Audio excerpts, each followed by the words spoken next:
J'espère que nous aurons de bonnes sessions aujourd'hui et j'encourage tout le monde à participer de manière très active aux discussions. Et permettez-moi de terminer en remerciant nos sponsors, Main One, Liquid Telecom, Internet Society et World University News. Et naturellement, tous les partenaires avec lesquels nous avons eu à organiser des sessions pré-conférences à Abidjan. Et naturellement, l'Union européenne ainsi que nos partenaires Africa Connect 3. Et encore une fois, merci à tous et merci à l'équipe de WACREN qui a préparé ce webinaire. Merci beaucoup.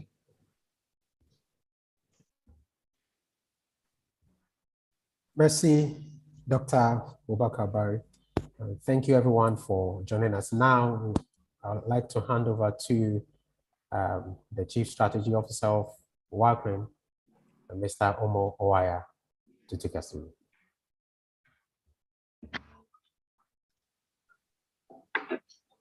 So, good morning, everyone. So, first of all, I want to apologize to those who had this, might have presented in Abidjan. So we will start with the first presentation. I honestly didn't think I was going to be doing this, so I need to look at the order of the day again. Efa, can you remind me who the first presentation is, please?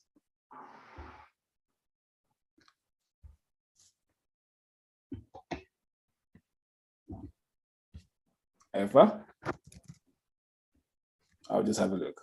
Sorry, folks.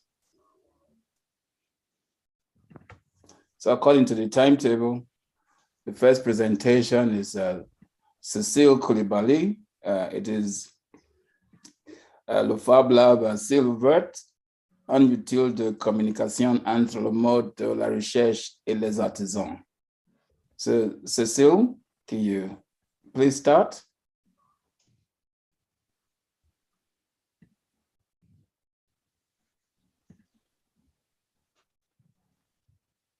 Is Cécile? Yes. Excusez-moi, je ne savais pas que j'allais être la première. Je partage mon écran.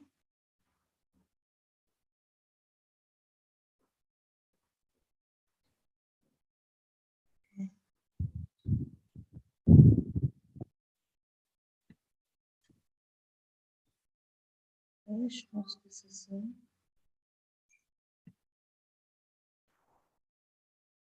Yeah.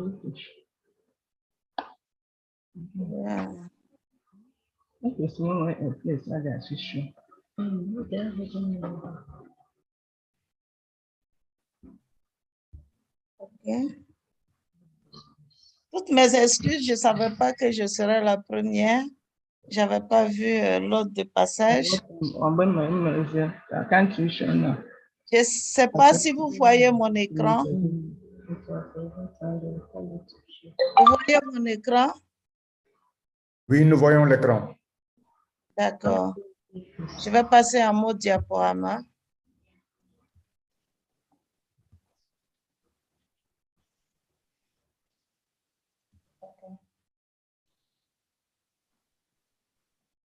Bonjour à tous.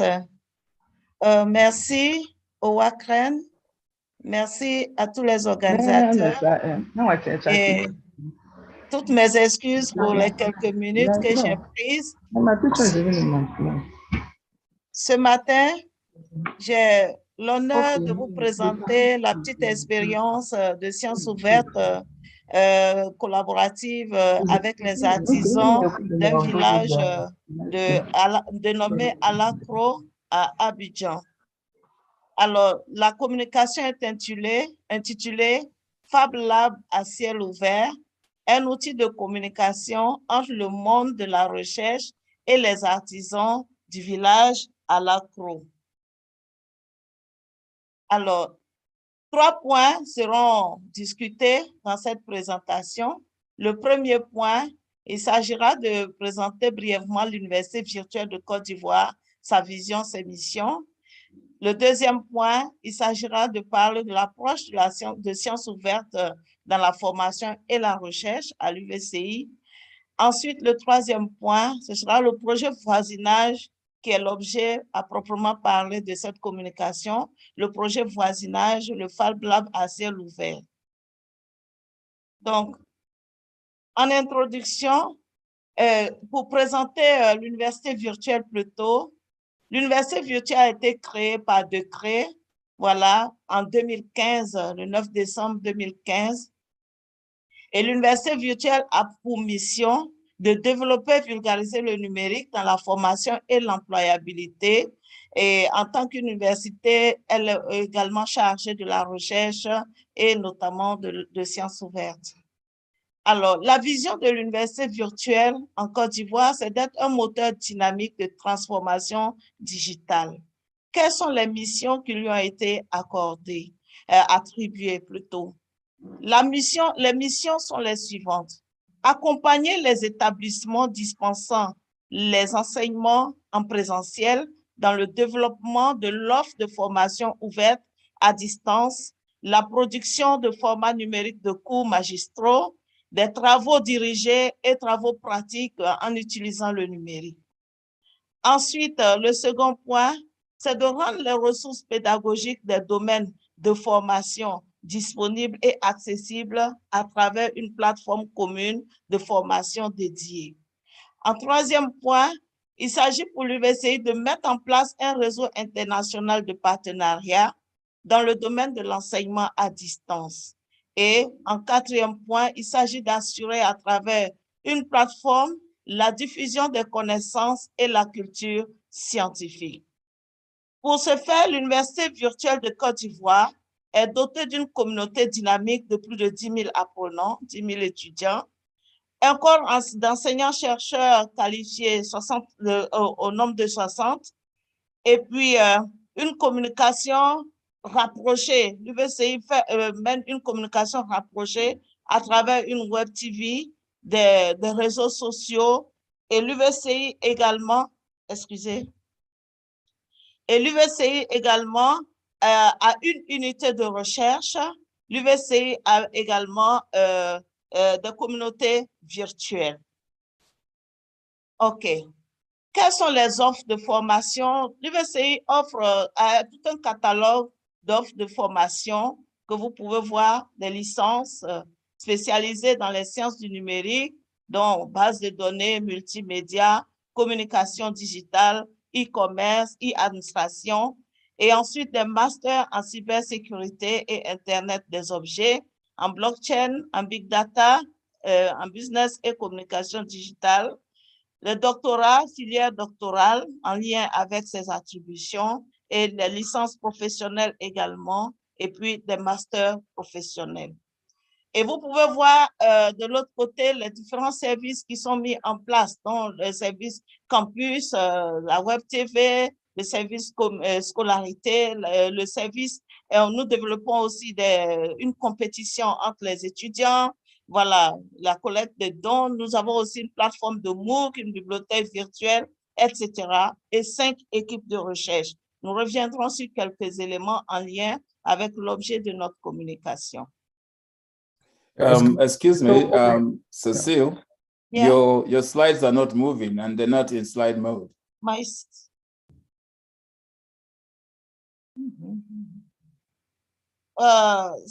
Ici, chez moi, ça bouge bien.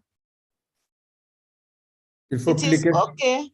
Il faut sortir du mode. Maybe you sort of share it again. Just stop the share and do it again.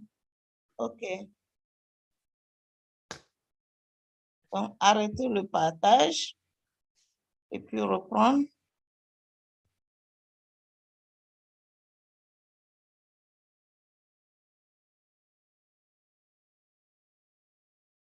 That's better.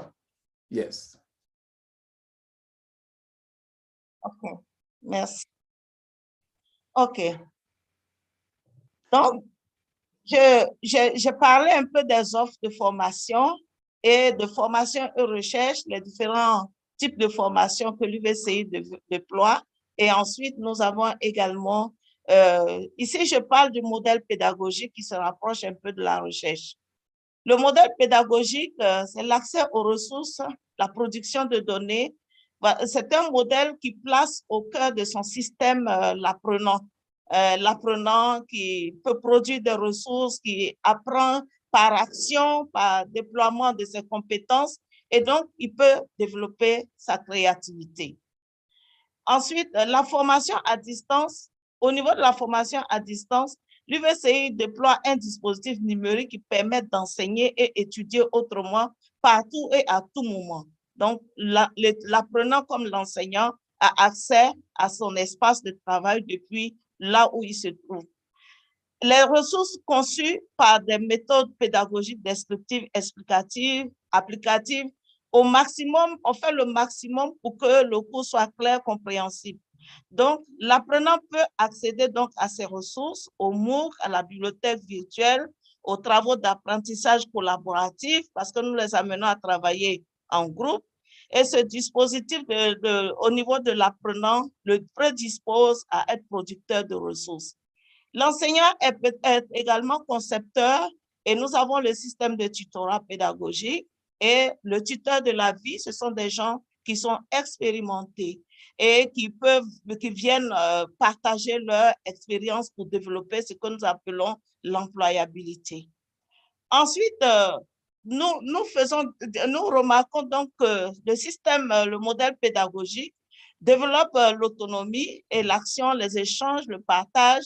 Et de plus en plus, nous avons formalisé cela à travers des communautés virtuelles pour que les étudiants, là où ils se trouvent dans une même localité, ils puissent constituer une communauté virtuelle pour développer le coaching, etc. Donc, vous pouvez voir sur notre site cette demoiselle qui témoigne des bienfaits de ce modèle d'apprentissage et de production. Excusez, c'est chez moi maintenant que c'est bloqué. Voilà, ok, c'est bon. Alors,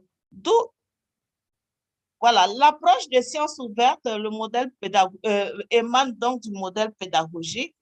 Et notre projet voisinage a une origine. Voilà, l'Université virtuelle de Côte d'Ivoire, pour ceux qui se sont rendus à Abidjan, vous avez dû constater que juste en arrière, nous avons un bidonville qui est là, qui est dénommé le village à l'Acro. On pourrait dire qu'implanter une université dans un milieu où on va travailler sur le numérique avec de nombreux équipements, l'environnement est hostile, mais par rapport à la mission de l'UVCI de diffuser la culture numérique, voilà, nous avons tout de suite compris que cet environnement aurait peut-être besoin, voilà, qu'on réfléchisse à des solutions pour les aider à améliorer leurs conditions de vie.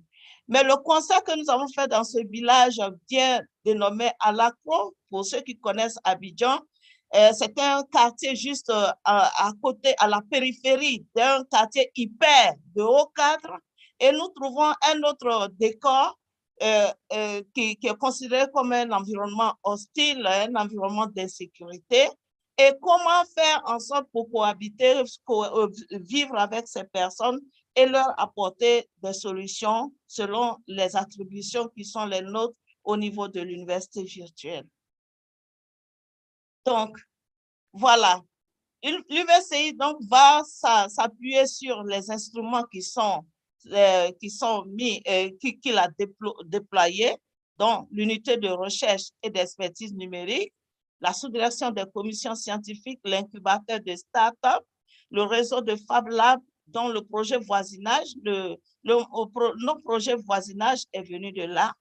Et ainsi de suite, nous avons également d'autres éléments et développer d'autres méthodes de travail en collaboration avec cette population. Voilà, nous nous appuyons sur les unités de recherche et d'expertise numérique que vous voyez affichées. Il y en a, voilà, il y en a plusieurs, il y en a 5. Voilà, architecture, système réseau, analyse, information et décision, signal, traitement et de l'image et multimédia, APN pour l'apprentissage, apprentissage et patrimoine numérique, et puis EcoRes. OK.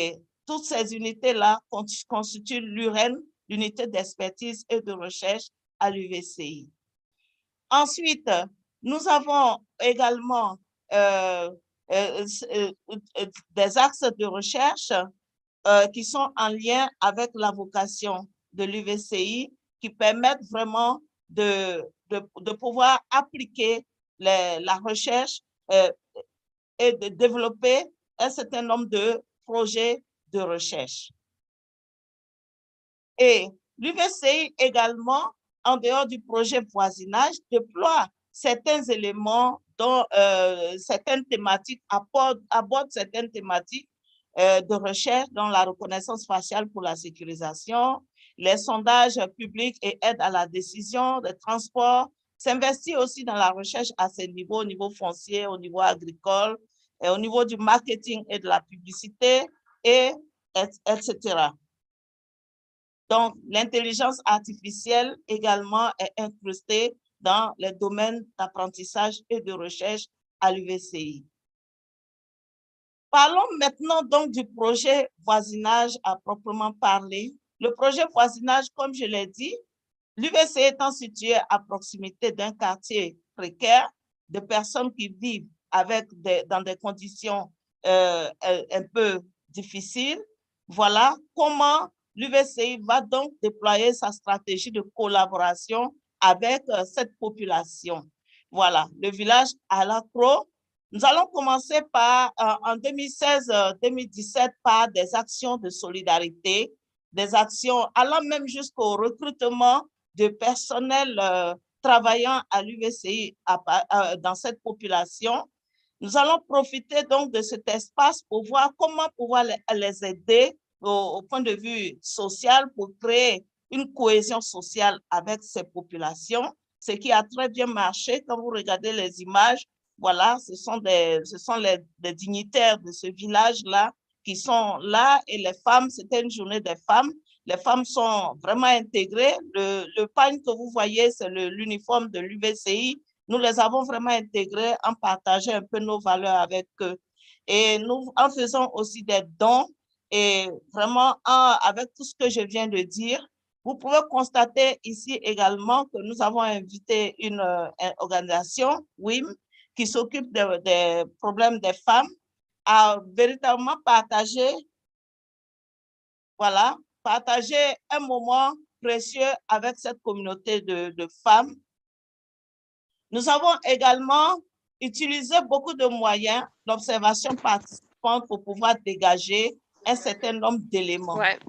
La volonté de l'UVCI étant de transformer cet environnement d'insécurité en un espace de recherche, nous allons maintenant nous avons déployé un certain nombre d'initiatives par rapport à nos instruments disponibles, c'est-à-dire l'incubateur des startups qui nous aide à détecter, sélectionner et accompagner des porteurs de projets. Vous pouvez constater que nous avons déjà des startups opérationnelles au niveau de l'UVCI, dont eJobber, Ivoire Boutique, Ivoire Bétail, SAL, etc.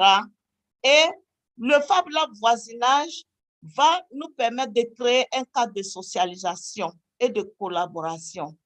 Et ça va être également le lieu de pouvoir récupérer certains problèmes et de voir comment aider ces populations.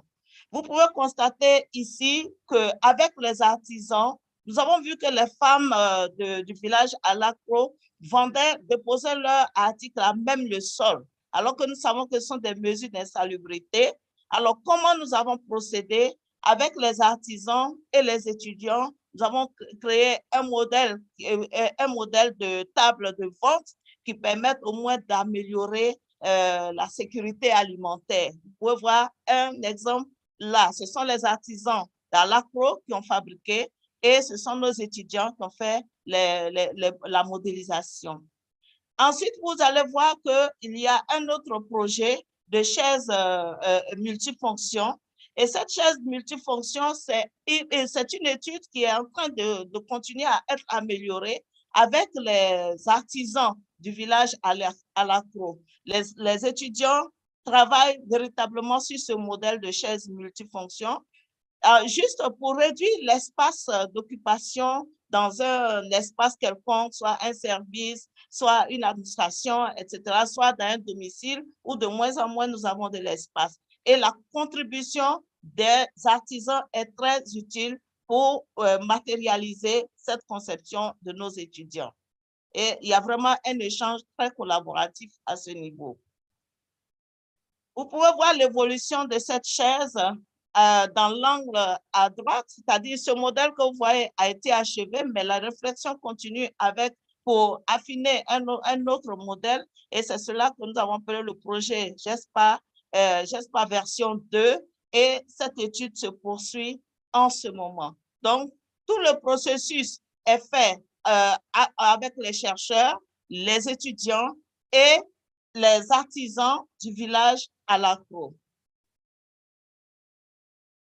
De là, nous en sommes allés du concept de voisinage pour voir qu'il ne faut pas nous limiter simplement au cadre de l'environnement proche de l'UVCI, étant donné que l'université virtuelle déploie une stratégie de formation et les étudiants sont partout dans le monde, et notamment en Côte d'Ivoire.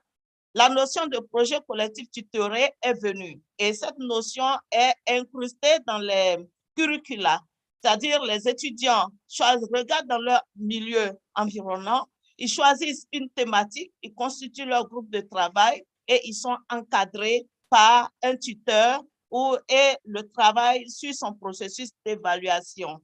Et ce travail ne se fait pas seul, il se fait en groupe et donc la communauté virtuelle y contribue. Et vous pouvez voir la chaîne du travail, le projet collectif. C'est dans notre stratégie de pédagogie active. Voilà, la modalité de travail pédagogique de mise en situation professionnelle. Voilà, et toute la chaîne jusqu'au projet, à la sortie du projet qui est soutenu et qui est validé avec un certain nombre de crédits. Donc, le modèle pédagogique de l'université virtuelle est ouvert à la recherche, à la production de connaissances et il permet également aujourd'hui d'attirer l'attention de nos communautés d'étudiants sur les problèmes que rencontrent les populations là où ils se trouvent et de les transformer en projets de recherche afin de créer des solutions numériques, des solutions sociales, etc., pour le bien-être des populations.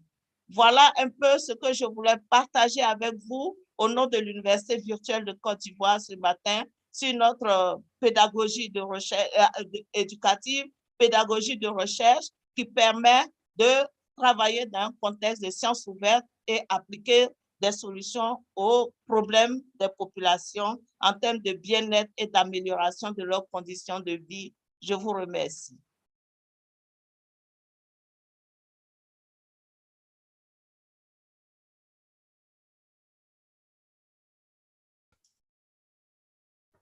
Thank you very much, Cecile.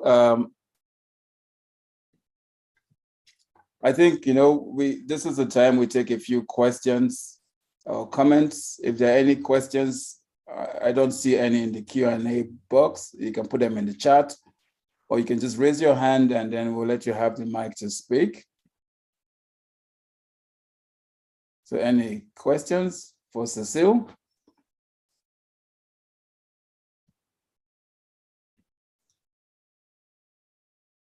Well, if there are no questions, I will just sort of run through. Dr. Barry has his hand up. Excellent. Okay, please. Can you allow him? Oui, merci beaucoup pour cette présentation. Moi, il y a un projet que je trouve très intéressant, c'est l'implication, en tout cas la collaboration avec, disons, la communauté environnante de l'UVCI. Je voudrais savoir, est-ce que c'était une initiative qui a été effectuée une seule fois ou bien est-ce que c'est quelque chose de pérenne? Cela veut dire, est-ce qu'il y a une structure, même si elle n'est pas formelle, n'est-ce pas, qui permet de continuer cette collaboration sur d'autres projets avec la communauté? Merci, M. Barry. Le projet a bien commencé et il continue. Je disais qu'au niveau du village à l'ACRO, c'est une communauté bien organisée. Nous avons commencé avec les femmes, les commerçantes, et nous nous sommes étendus un peu avec les artisans. Peut-être que l'observation participante, puisque nous vivons avec eux, nous sommes proches d'eux, permettra de détecter d'autres problèmes. Et donc, ça veut dire que le projet voisinage, c'est pour nous un cadre de recherche ouverte continue. Il ne va pas s'arrêter. Et au niveau des autres communautés d'étudiants que nous avons dans les autres localités en Côte d'Ivoire qui sont organisées en ce que nous appelons les communautés virtuelles, et également, nous sommes en train de faire la même formation étant donné que eux, c'est incrusté dans le curricula de formation.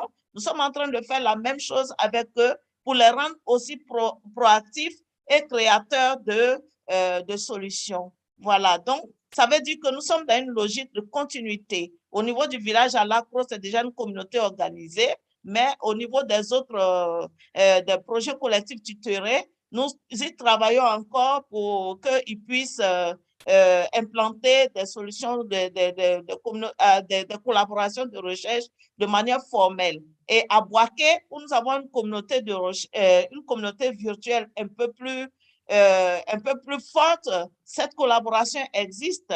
Et également à Korogo, cette collaboration existe. Il y a un peu, et pendant la COVID, les étudiants, la COVID-19, les étudiants ont développé quelques solutions, même jusqu'à des formations de population locale pour les aider à véritablement utiliser les outils numériques.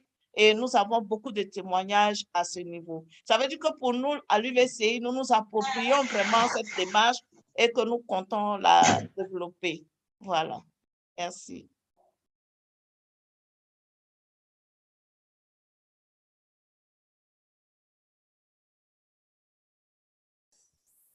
Right, thank you.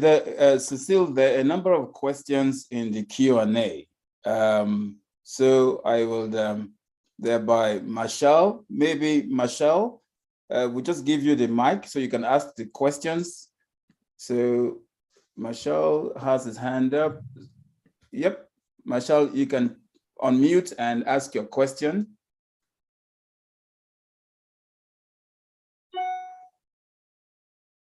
OK, je vois une question. Martial. OK. Martial Atsé You can speak. demande, est-ce que ce projet a permis d'accroître le revenu des femmes qui vendent dans ce quartier? C'est ce que ces femmes ont, est-ce que ces femmes ont été formées en marketing digital? OK, bon, je peux dire oui.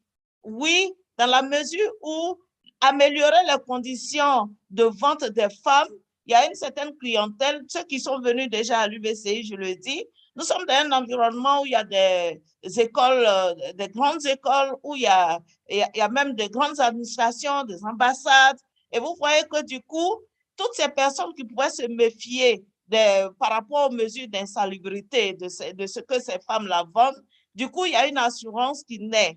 Mais l'évaluation peut-être en termes de revenus, ça va venir parce qu'elles ont été même initiées à pouvoir utiliser les outils digitaux. Bon, je n'ai pas les résultats, mais je sais que nous avons apporté une nette amélioration par rapport aux conditions de vie là quand nous nous installions au niveau de l'UVCI.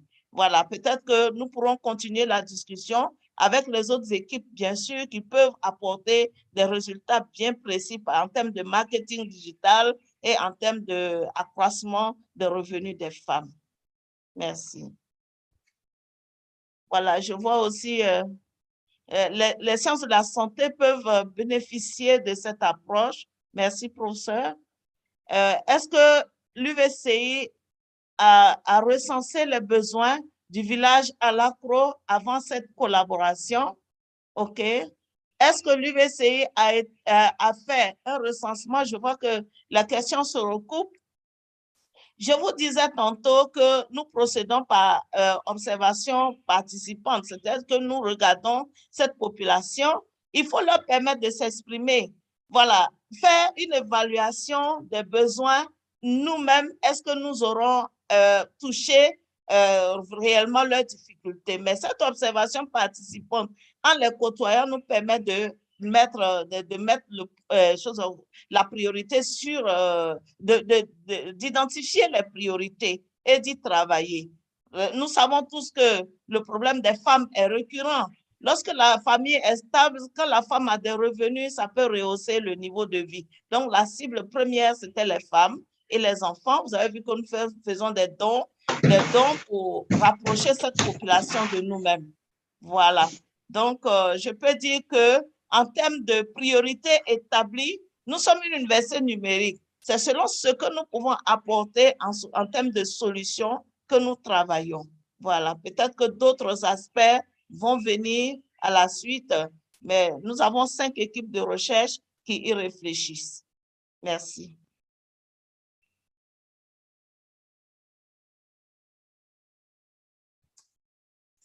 Well, Hello.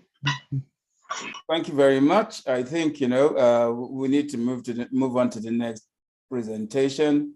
Well, before we do that, I will just share my screen, the right screen, not so everybody knows where they are. I beg your pardon. It will be this one. So if you can see my screen, we're going to be having the next speaker is the title is Designing a Needs Assessment for an Agricultural Data Repository using Rephrase as a case study.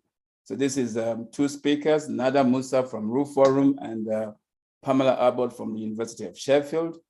It will be followed by la formation de chercheurs et la gestion de données et de la recherche from CAST usage de l'Observatoire des populations from Pascal Aventurier.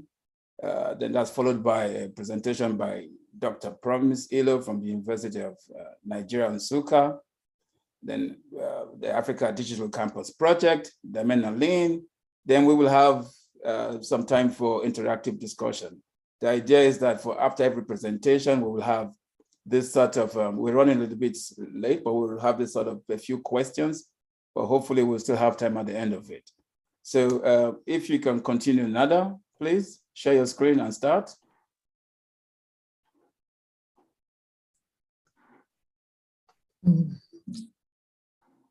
Good morning, my colleagues from West Africa, because for us here, we are almost lunchtime. So,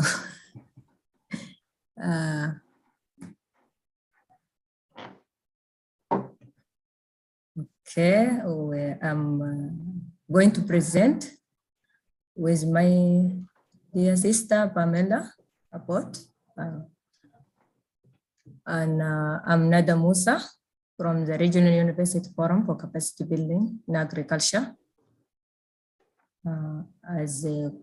I think most people know it as Rephrase. It is based in Uganda. The title of the presentation is Designing a Needs Assessment for Open Agriculture Data Repository using Rephrase as a case study.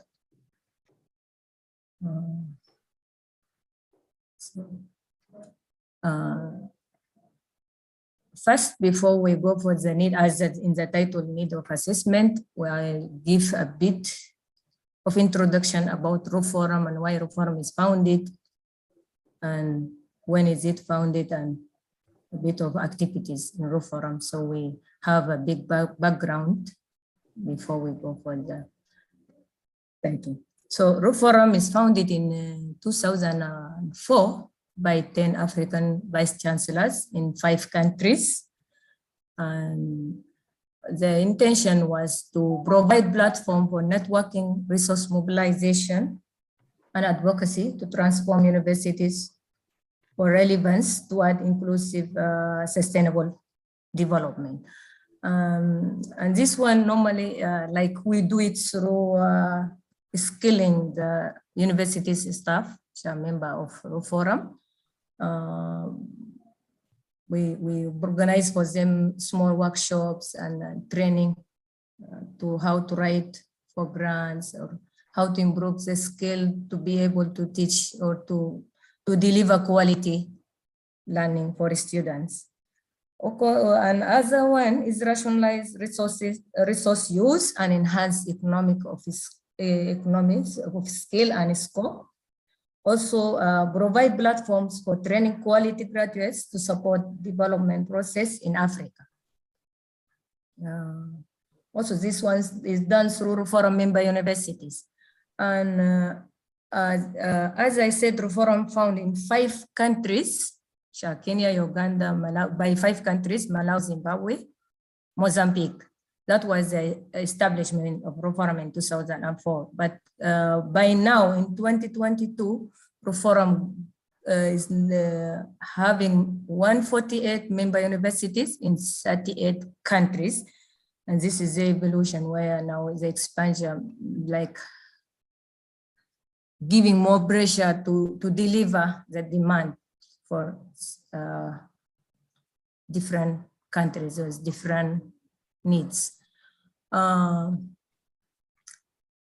We have Reform vision, which is calling for vibrant, transformative universities, catalyze sustainable development to feed and create prosperity for Africa. And we do this through some platform like the African University Agenda for Agriculture, Higher Education, Science, Technology, and Innovation. Next, dear. Okay, here we are looking at Reform commitment or Reform thrust. Sometimes we call it Reform thrust, which is enhancing innovation. And this is done by member university to create opportunities, promote cooperative action among the public, private, and civil sector to leverage resources to stimulate innovation. Also, we look at the research excellency by supporting the member university to advance knowledge and to improve the quality of life through this research excellency. Also, knowledge generation and sharing. And this one normally we like we do support through some webinars, as we did for United Nations Food System Summit, which we organize different webinars to try to generate knowledge to help decision making and to look at African university where they are and what is their role in improving the food system summit. This is just, I'm giving one example here. Also, we support the fulfilling the potential of women. And normally when we have grants, we encourage women to apply. Not only to apply, we give them 50% or 60% of most of our projects so they can be able. Hello.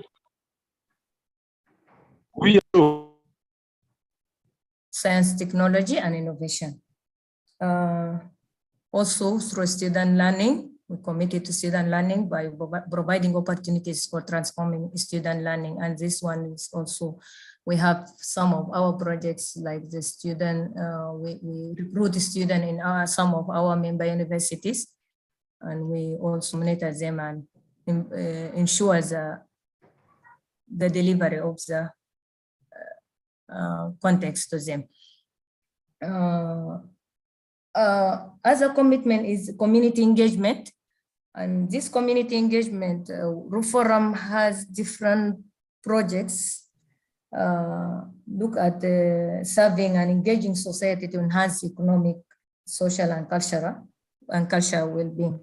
And some of the projects are running in different countries, such as Namibia, Sudan, Kenya, Benin, and it run through universities. We don't run those projects ourselves, but we through our member universities. And they recruit students and they work closely with communities. This is our thrust or our community, our Reform commitment. Thank you, dear.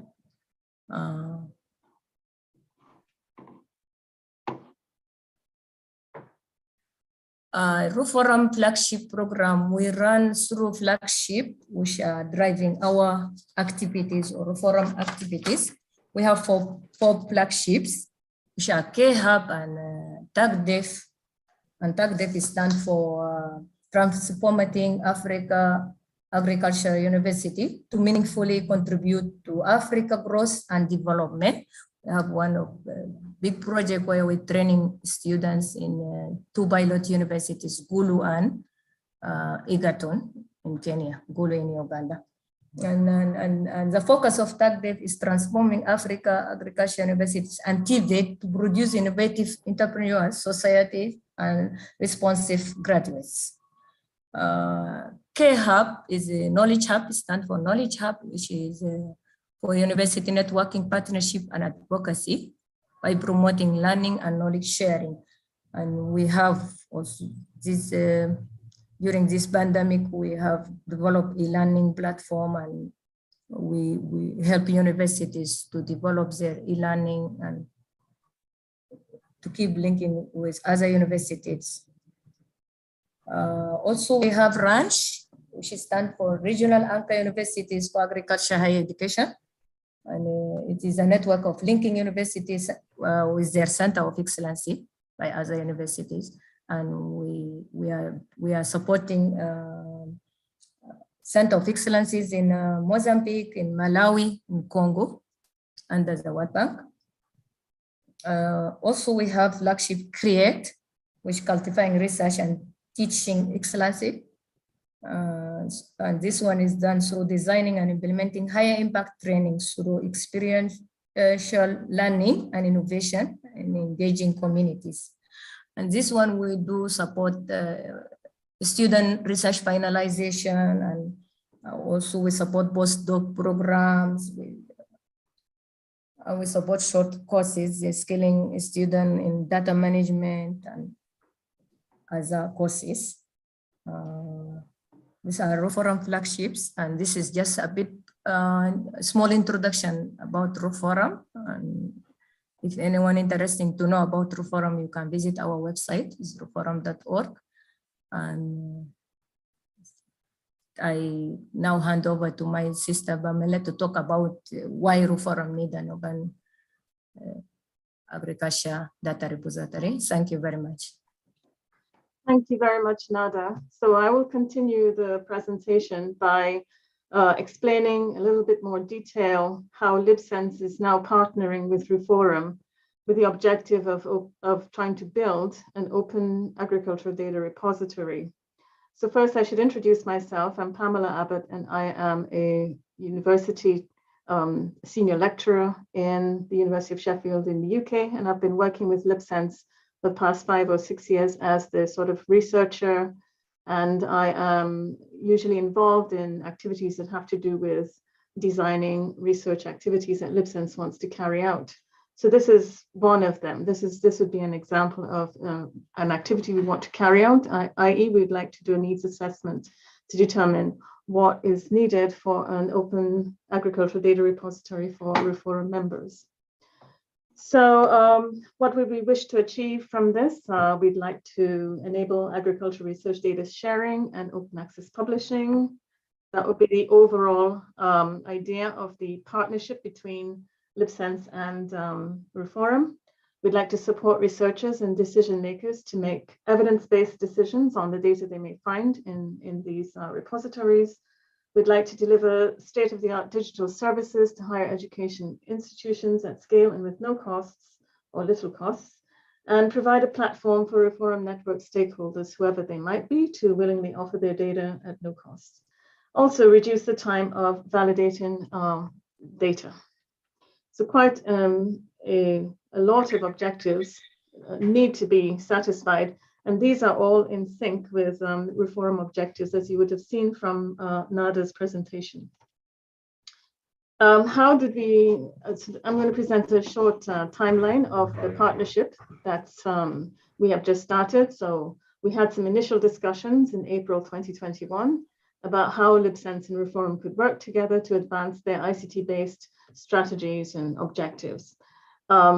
Secondly, after that, those initial conversations in July 2021, we came up with a collaboration agreement, setting out the T's and C's of the relationship between LibSense and Reform.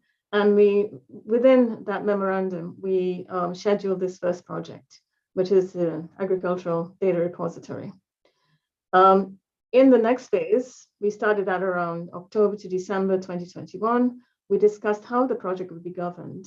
Nada herself will be the project coordinator, and she will work with myself as the researcher attached to LibSense to design the research that we'll use to gather information and then implement it.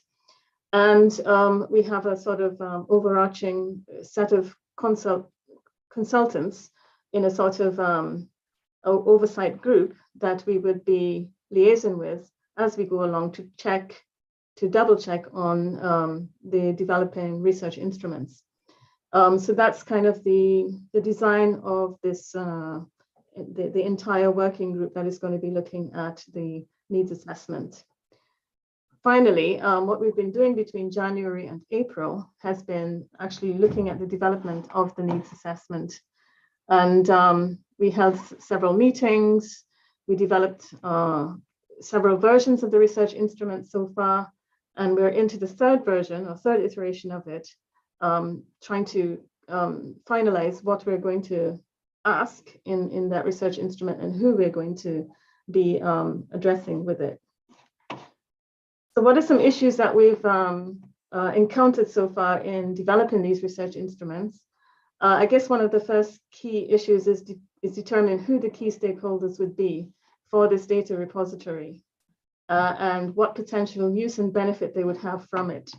So far we have come up with a diverse spread of stakeholders, from researchers and students and academics to farmers, potentially agricultural extension officers, and any other that we might think would want to have access to this data and who might want to use it for either further research or decision making. It's been difficult trying to organize an instrument, a piece of research that would could gather information from all that varied set of potential end users. So we are still working through that as to who these stakeholders are. The other issue that we're having is, well, the second item I have here, which is determining the roles of those people who would interact with this data repository. So far we have these broad groups. The end users, those are the ones I just mentioned, and they're very diverse. Specialist librarian, we're not quite sure, but we think there might be that kind of role, and that what that person might do or what that role might do specifically needs to be sort of looked at and tweaked. And somebody in the role of a repository administrator or manager. So in terms of those, getting those roles sorted, we have used roles from the skills process, the skills profiles workshop that we had previously, but we are finding they're not quite in line with what could be expected for these, identifying who actually is going to interact with the data repository. So that's an open question at the moment. And the third thing, the format. So we have gone now for a closed interview, survey for those that we have identified as potential end users, but we want to have an open, more open-ended and exploratory process as well for the issue I identified in number 2, determining who are the people, who are the groups of people that really will be interacting with and using this data repository, especially from a back-end perspective. Some of the issues we've had to deal with have been also related to the views, the perspectives that the working group have on how these research instruments should be developed. So we have the researcher's perspective, which is persons like myself, thinking about how the research should be designed and applying theory and literature-based concepts. The problem with that is that it becomes a bit too theoretical. Then we have the practitioner's perspective and people like Nada who are actually working with existing knowledge repositories and what's actually happening with that. We don't at the moment have a perspective from an end user, but that also would be quite useful. And then we have experts. So we have people in our wider oversight group who are experts in the field of research data management. They are also inputting into this process, looking at standards that would be expected outside of the context that we're dealing with. So we're having to actually find ways of reconciling all of these different views in the ways that we develop this, the research. And this is a co-development approach, hence all of the views are necessary in order to make this a successful project. So that's really just the report on where we are at right now with this data repository project. And I invite your comments. The last slide here is just Nada. Originally, Nada wasn't going to be able to present at the original WACREN, so we had to put her bio in. She's been able to join us, thankfully, this time. But at this point, I'd like to thank you for listening. And if you've got any questions for us, please let us know at this point. Thank you very much. Thank you very much, Pam. Well, slightly behind, running behind time. So I would say to anybody who has questions now to put them in the Q&A so we can take the next presentations and have some time to talk at the end of this. So please put your questions in the Q&A, or if you have a problem with that, put them in the chat. We'll look out for them. But now it's Pascal, please, could you share your slides and give your talk? Thank you.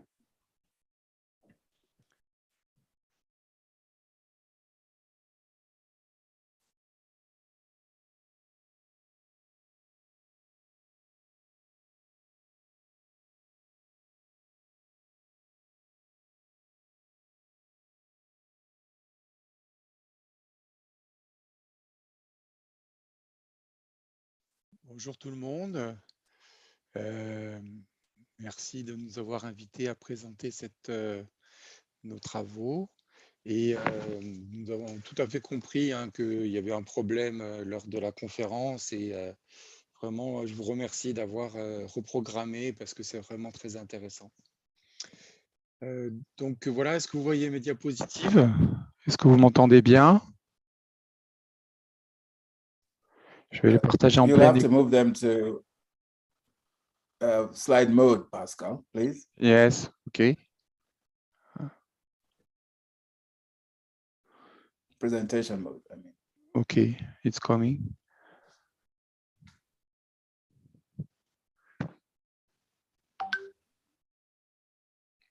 Okay, so you okay. No, it's not moving. Yes. No. Okay. Yes. Do that again. Just reference. Now. Okay. Yes. Okay. So la présentation, donc je vais parler en français.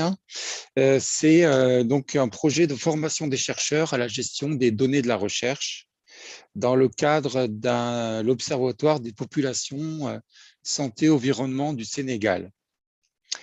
Donc, c'est un projet qui est financé par l'ambassade de France sur un projet FSPI, qui est un fonds structurel d'innovation.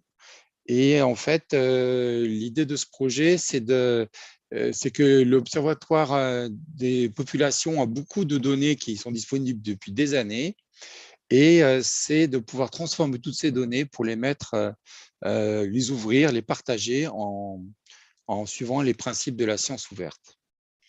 Donc, je vais vous expliquer comment on en est arrivé là et comment on a une formation justement dans le cadre de ce projet pour aider les chercheurs à pouvoir mieux gérer leurs données de recherche pour pouvoir ensuite mieux les partager quand c'est possible, puisqu'il y a toujours l'adage qui est très important quand on travaille sur les données de recherche, qui est ouvert autant que possible et fermé autant que nécessaire. Cependant, on parle bien de science ouverte. Donc là, vous avez le nom de toutes les personnes qui ont été impliquées dans l'action de formation. Et je vais vous expliquer un petit peu le contexte et qu'est-ce qui a été réalisé et qu'est-ce qu'on veut faire par la suite. Donc l'IRD, pour présenter, c'est l'Institut de recherche pour le développement. C'est un organisme de recherche public français qui travaille selon un modèle original de partenariat scientifique et équitable avec une science guidée par les objectifs qui se veut multidisciplinaire et donc engagée pour la réalisation des objectifs de développement durable. Donc les objectifs de l'Institut, de manière assez macro, c'est d'orienter les politiques de développement et doit répondre aux grands enjeux liés aux changements globaux, environnementaux, économiques, sociaux et culturels qui affectent la totalité de la planète. Donc voilà, on a un institut de 2000 agents à peu près, de 876 chercheurs, 75 unités de recherche et beaucoup de copublications avec les Suds, puisque notre modèle s'appuie beaucoup sur des collaborations avec les pays du Sud et notamment des laboratoires mixtes internationaux. Donc là, je vous ai mis tous ces laboratoires mixtes. Bon, ils ne sont peut-être pas tous présents, actualisés, mais quand même, ça donne l'idée des pays sur lesquels on travaille. Vous n'avez pas les thématiques, là, vous avez les noms, ici, vous avez les départements scientifiques en haut, et ça vous donne un peu l'idée sur les zones dans lesquelles on travaille en partenariat au niveau de l'IRD. Et donc, c'est important en CLMI parce qu'on est déjà un acteur de la science ouverte depuis 1986 avec Horizon plein texte, où on diffuse une archive ouverte avec des documents. Mais depuis 2019 et depuis 2021, on a une feuille de route de la science ouverte et on réalise beaucoup de formations et toute une assistance pour les chercheurs pour qu'ils puissent gérer leur plan de gestion de données et leurs données de recherche. Donc, on a également part des initiatives nationales et internationales. Hein, donc, on a un comité pour la science ouverte en France, mais également on participe à la Recherche Data Alliance, WACREN. On travaille de plus en plus avec WACREN et on a aussi voilà, des projets de réseau comme GBIF dans lesquels on est très bien inséré. Donc ça, c'est ce qu'on fait en France, mais depuis 2021, on a la feuille de route de la science ouverte de l'IRD qui s'appuie sur le plan national de la science ouverte français, mais qui a des objectifs évidemment plus orientés Sud, et notamment la coopération sur la science ouverte avec les pays du Sud. Donc là, j'ai repris les textes, hein, vous avez les grandes lignes, bon, tout est en ligne, hein, le texte. Coopération, orientation sur la promotion des principes de la science ouverte, le renforcement des infrastructures au Sud, le développement des outils numériques au Sud.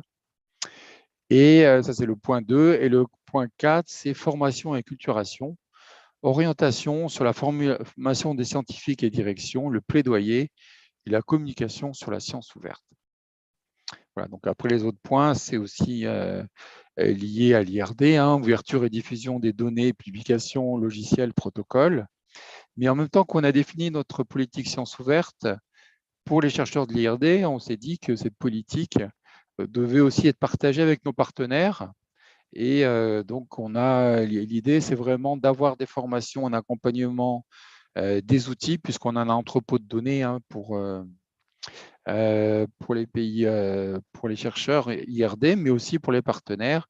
Et c'est de pouvoir faire comprendre les principes de la science ouverte aux partenaires internationaux, parce que ça permet de faire de la science avec d'autres, ça permet une autre façon de faire de la science, de mieux partager les connaissances, d'avoir un potentiel plus important sur le partage des connaissances qui, des fois, sont très spécifiques, hein, qu'on produit sur nos propres projets, et de favoriser le dialogue avec les décideurs, la société, et de nouveaux projets qui peuvent s'appuyer sur ce qui est partageable et partagé.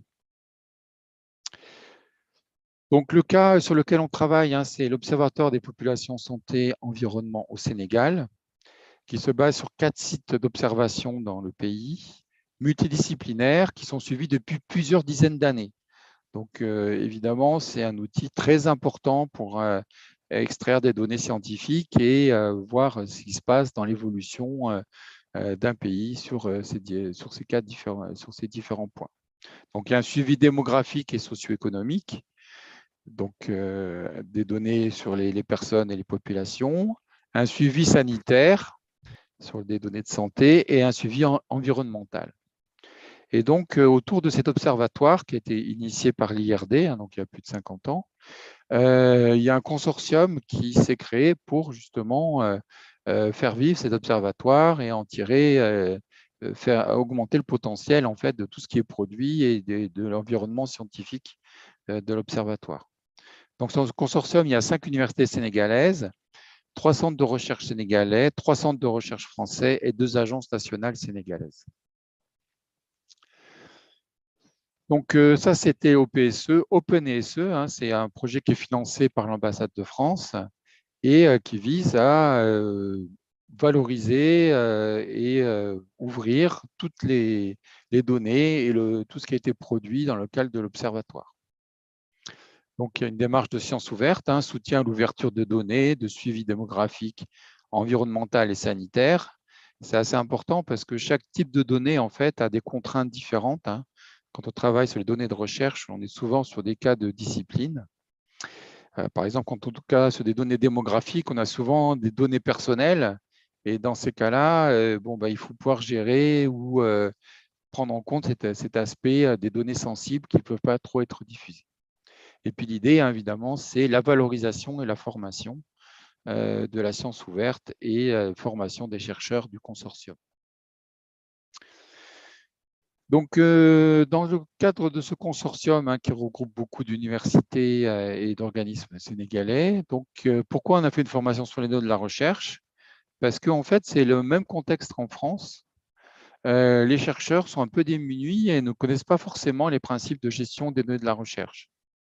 Ils savent produire, puisque pour produire des publications, il faut produire des données dans la majorité des cas, mais ils se posent des questions comme dans quel format je produis les données, sur quel entrepôt je peux déposer mes données une fois terminées, quelles sont les exigences des bailleurs ou des revues scientifiques, comment décrire mes données pour que d'autres personnes qui consultent mes données comprennent comment les utiliser, quel est le sujet, etc. Et puis, donc, c'est des questions que tout le monde se pose et c'était assez intéressant de voir que c'est exactement les mêmes questions. Et puis, il y a aussi des faits importants. Donc, il y a des pertes de données après quelques années. Il y a des études qui ont montré qu'au bout de 20 ans, 80% des données étaient perdues. Donc, dans le cas d'un observatoire, évidemment, historique, avec des données historiques, c'est encore plus important. Il y a un manque de reproductibilité des données. C'est-à-dire qu'à partir des données et d'une publication, refaire les mêmes expériences, c'est souvent très difficile. Et dans certains domaines, on arrive seulement à 2% de possibilité de reproduction des résultats qui ont été à l'identique des résultats qui ont été publiés. Donc ça, c'est un problème de confiance dans les résultats, ça peut être de l'intégrité scientifique, mais aussi un peu de la rigueur dans la manière où les données sont produites pour que d'autres puissent les réutiliser, ou même le même chercheur puisse les réutiliser plusieurs années après. Et puis le besoin de plus en plus important de prouver que la science est faite correctement, parce qu'on assiste évidemment à de la fake science, à des données qui ne sont pas forcément vérifiées. Et là, on a besoin de vérifier les données, notamment les éditeurs scientifiques et les revues qui ont beaucoup d'actions autour de la vérification des données et le fait que la science soit faite correctement. Et puis, il y a des injonctions pour rendre les données disponibles, les bailleurs, les éditeurs, les plans nationaux de la science ouverte. Maintenant, il y a la recommandation de l'UNESCO. Donc, voilà, les chercheurs sont aussi un peu contraints, même s'il n'y a pas de plans nationaux, à quand même aller vers la mise à disponibilisation de leurs données. Donc, l'axe formation, c'était une formation de 3 jours sur la science, sur les données, vraiment, sur la gestion des données, avec une introduction à la gestion des données de recherche, où on parle du cadre, qu'est-ce que c'est qu'un entrepôt de données, on donne des définitions, etc. Sur les plans de gestion de données, le deuxième jour, c'est un document qui est souvent demandé dans les projets, qui doit expliquer comment les données vont être gérées tout au long du projet. Ça devient un document qui est exigé par les financeurs, l'Union européenne, l'ANR pour notre cas, exige ce genre de document, mais de plus en plus de financeurs. Et puis, une formation sur les entrepôts de données, comment on dépose les données, comment on les prépare, comment on choisit un entrepôt, quelles sont les contraintes, etc. Donc, on a ces 3 formations qui sont sur cette formation de 3 jours, qui a été limitée à 20 personnes pour que ce soit vraiment une formation. Mais en même temps, il va y avoir une déclinaison en webinaire qui vont être bientôt disponibles sur chacun des 3 thèmes.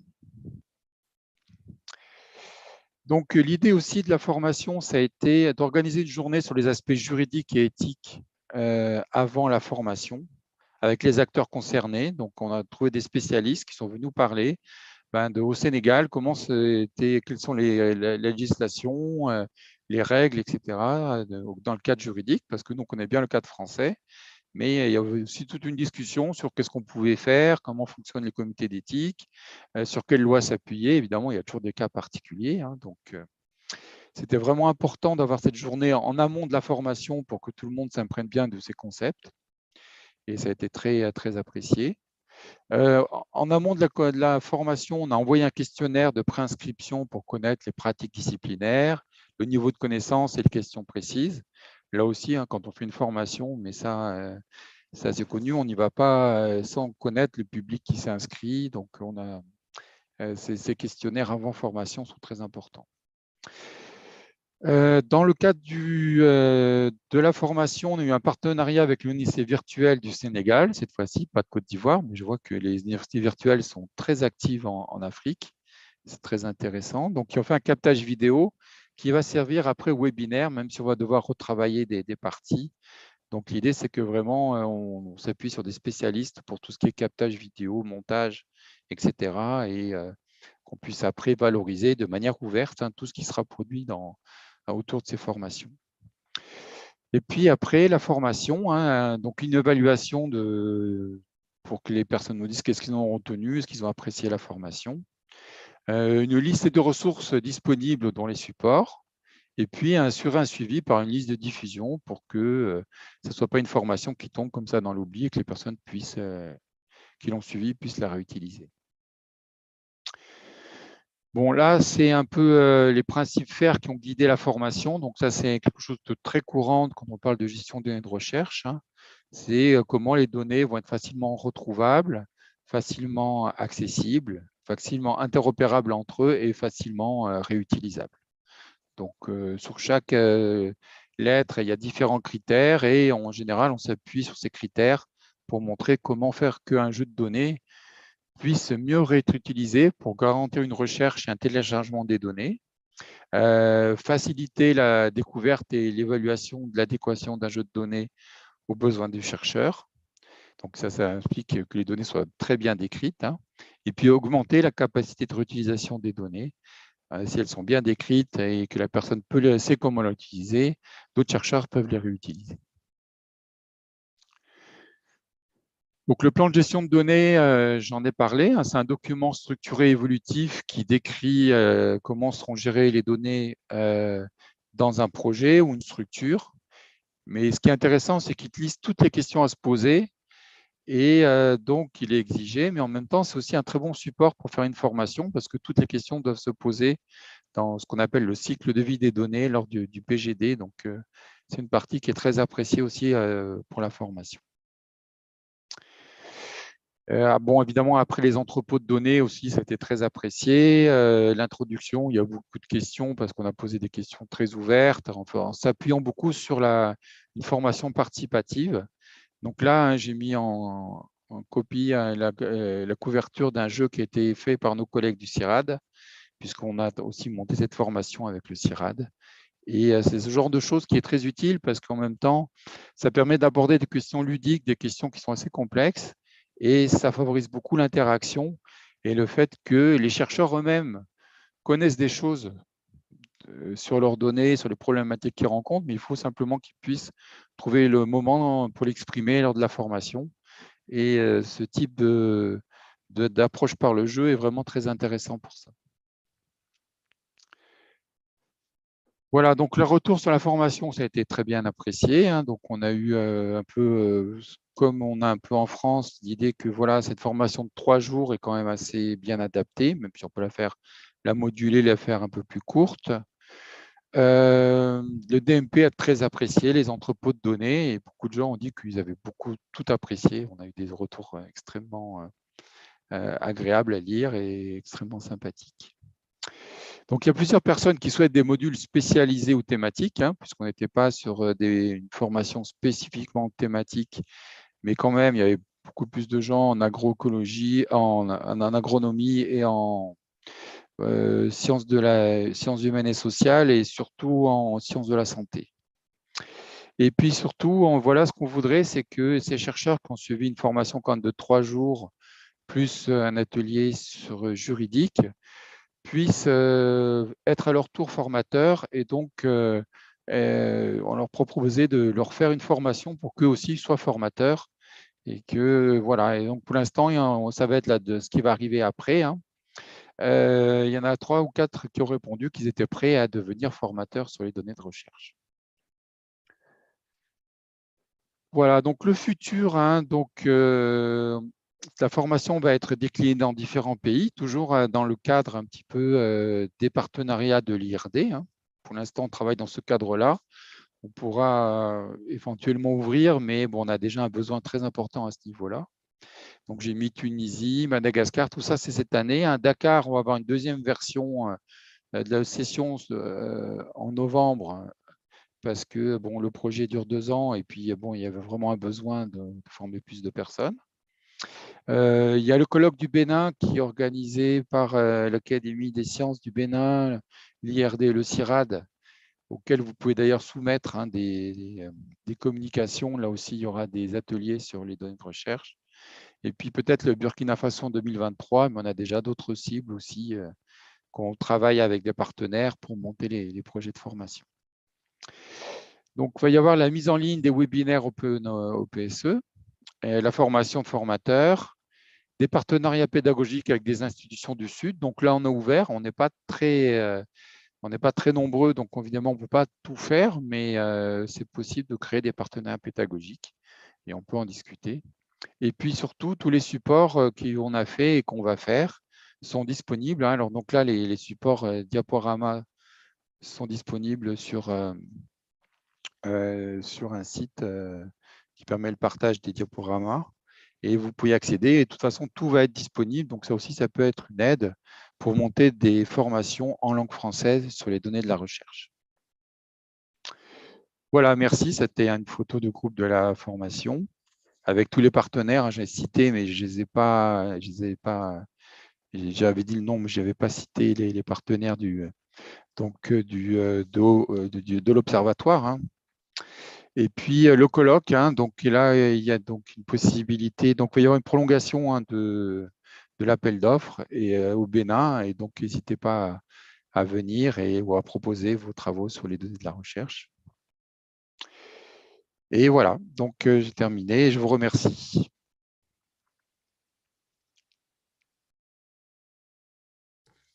Thank you very much, Pascal. So we will take the questions in the Q&A, and hopefully if we have some time at the end. But now we want to listen to Dr. Promise Ilo, who will introduce her slides and move on from this point. Promise, please. You share your screen. Pascal, you can stop sharing now. Okay.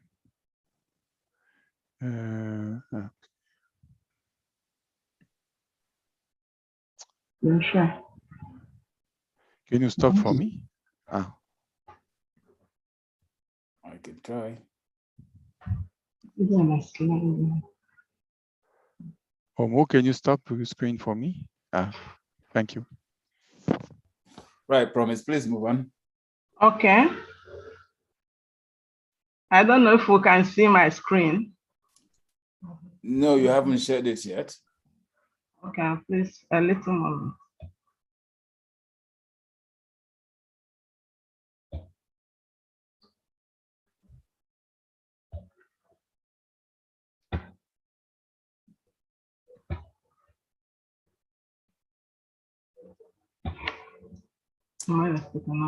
Right, I can see it, but you have to go into full screen mode, full presentation mode, I beg your pardon.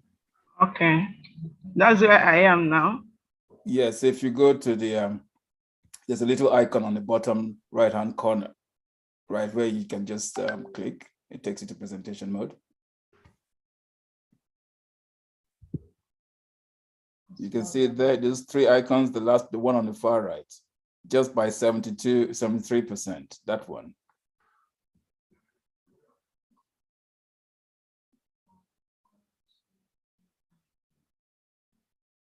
Or maybe we should go out from the sharing from the full screen first.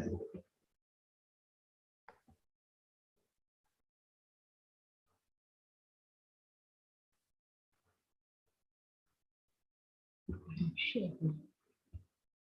Can you see the one I'm talking about? The little icon by the at the bottom? just by share.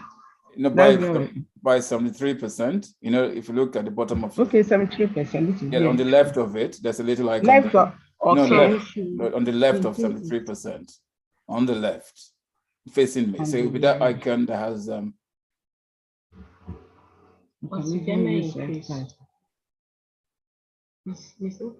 Are we good? No. You're actually taking it. You need to just go to the left of the number. There's an icon. No, go on. Move on a little bit more left. That icon that's just beside 110, just before 110. Okay. Yes. That one. That's the one. So click that. We've clicked on it. I've clicked on it. Go back. Do you have a full screen? Yes. Or you can just press F9 too. That also works. F5. Yeah, that's even the way. F5 or F9 with Microsoft. It's F5. Yeah, I'm coming. Just a moment. It's already. Where's your F5? Click it now. Are you sure?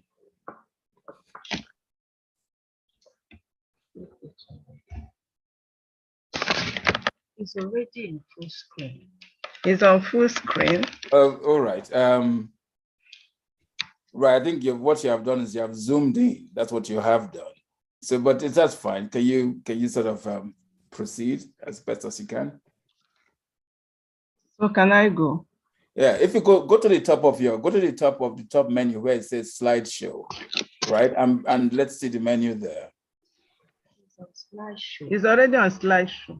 No. Can you go to the menu where it says slideshow? We can see that it's not, unless maybe you need to reshare if it's already on your side. You are screen sharing. You said I'm screen sharing, so it means I'm already sharing.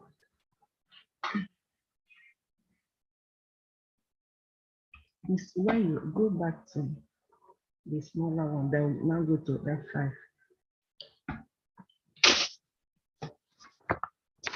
Then where's the F5? This is F5 here. Okay. And this is the icon. This is 110. The 110.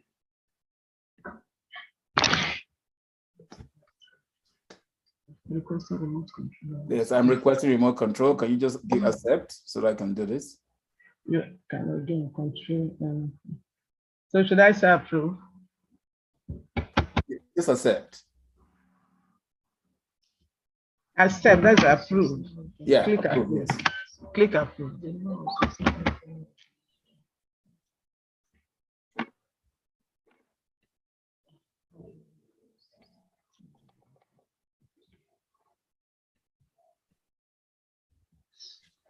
You are declining my request, but please move on.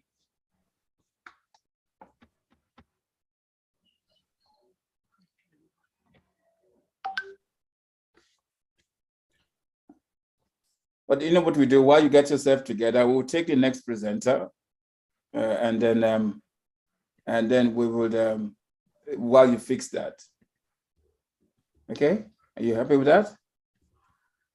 I've gotten myself together. I don't know. All right, then move on. And please present. Thank you. We'll take it as it is. Can you start? Okay. I want to say good day, everybody. Just be trying and see if we can get it. We can come back. Good day, everybody. My topic is the nexus between training and institutional repository practices, the University of Nigeria imperative. This paper was put together by some colleagues from the University of Nigeria and Nsukka, and then another colleague from the Center for Learning Resources, Covenant University. Introduction. The concept of open science is not new. It has existed over 300 years. The open science movement grew out of concern about research integrity, repeatability, and transparency across all aspects of research. This is as said by Gilbert 2017. The open science movement is a response to the replication crisis in science due to poor research practices. Through the culture of sharing, that is open science, we are able to examine, criticize, refine, improve, or even reject our models and theories. Omo, I don't know if I can suggest. Hello? Hello? Yes, Promise, I can hear you. Yes, since you have my paper, if it's becoming difficult from here, and I have a printer, maybe you can project it on the screen where I take it from, if that would be possible.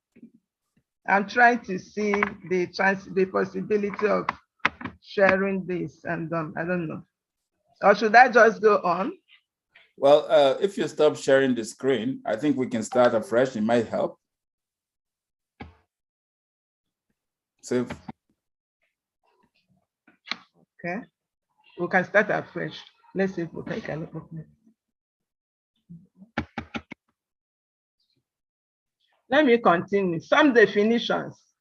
There is no single doctrine or paper that defines open science. However, it is defined as a set of practices that increases the transparency and accessibility of science research.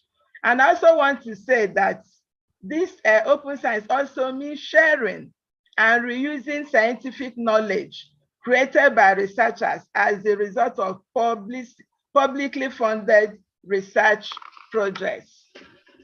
Open access. When I'm talking of open access from my own perspective as a librarian, I'm talking of my own aspects, being able to establish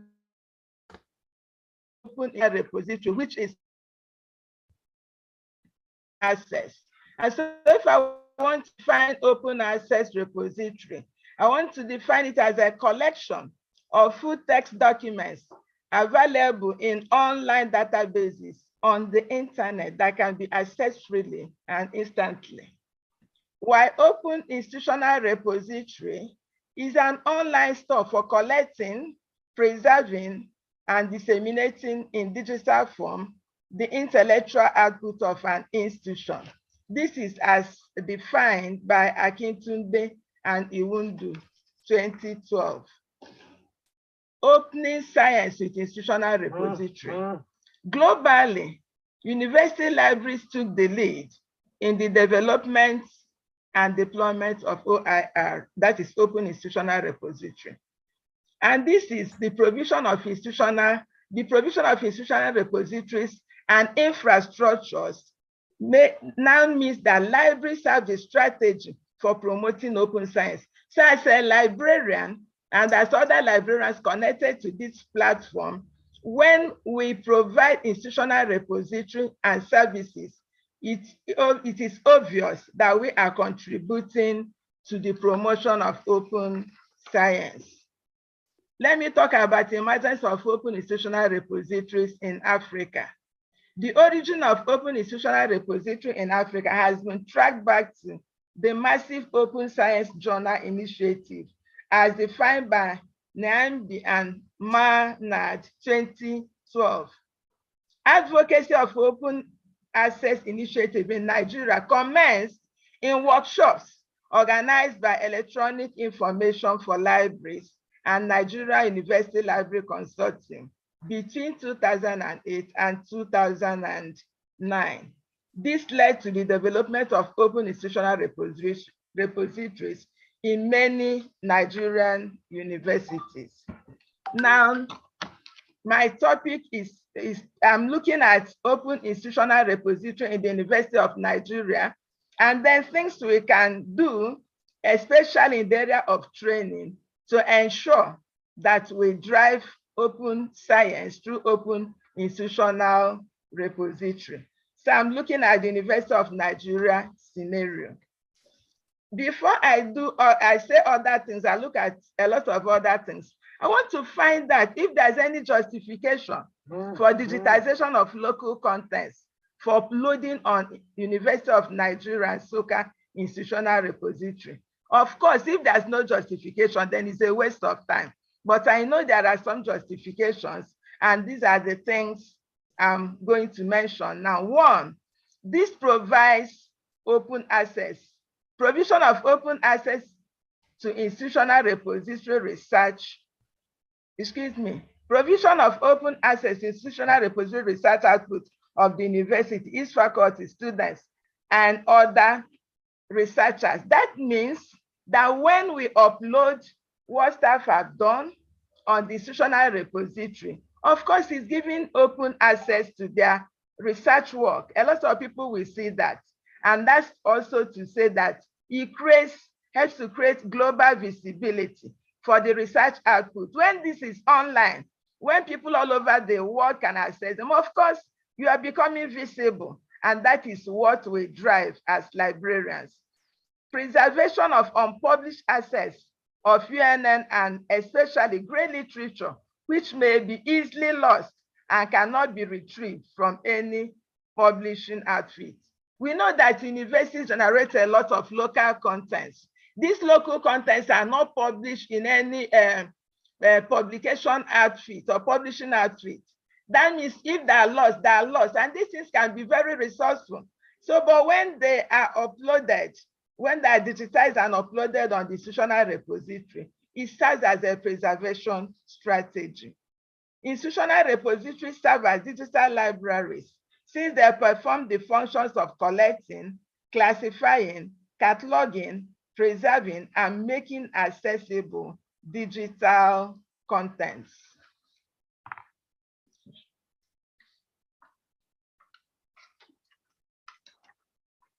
Materials that are selected for open institutional repository. In the University of Nigeria, Nsukka, we ensure that we digitize and upload local contents such as theses, dissertations, projects, journal articles, conference proceedings, seminar papers, convocation lecture papers, and inaugural lectures.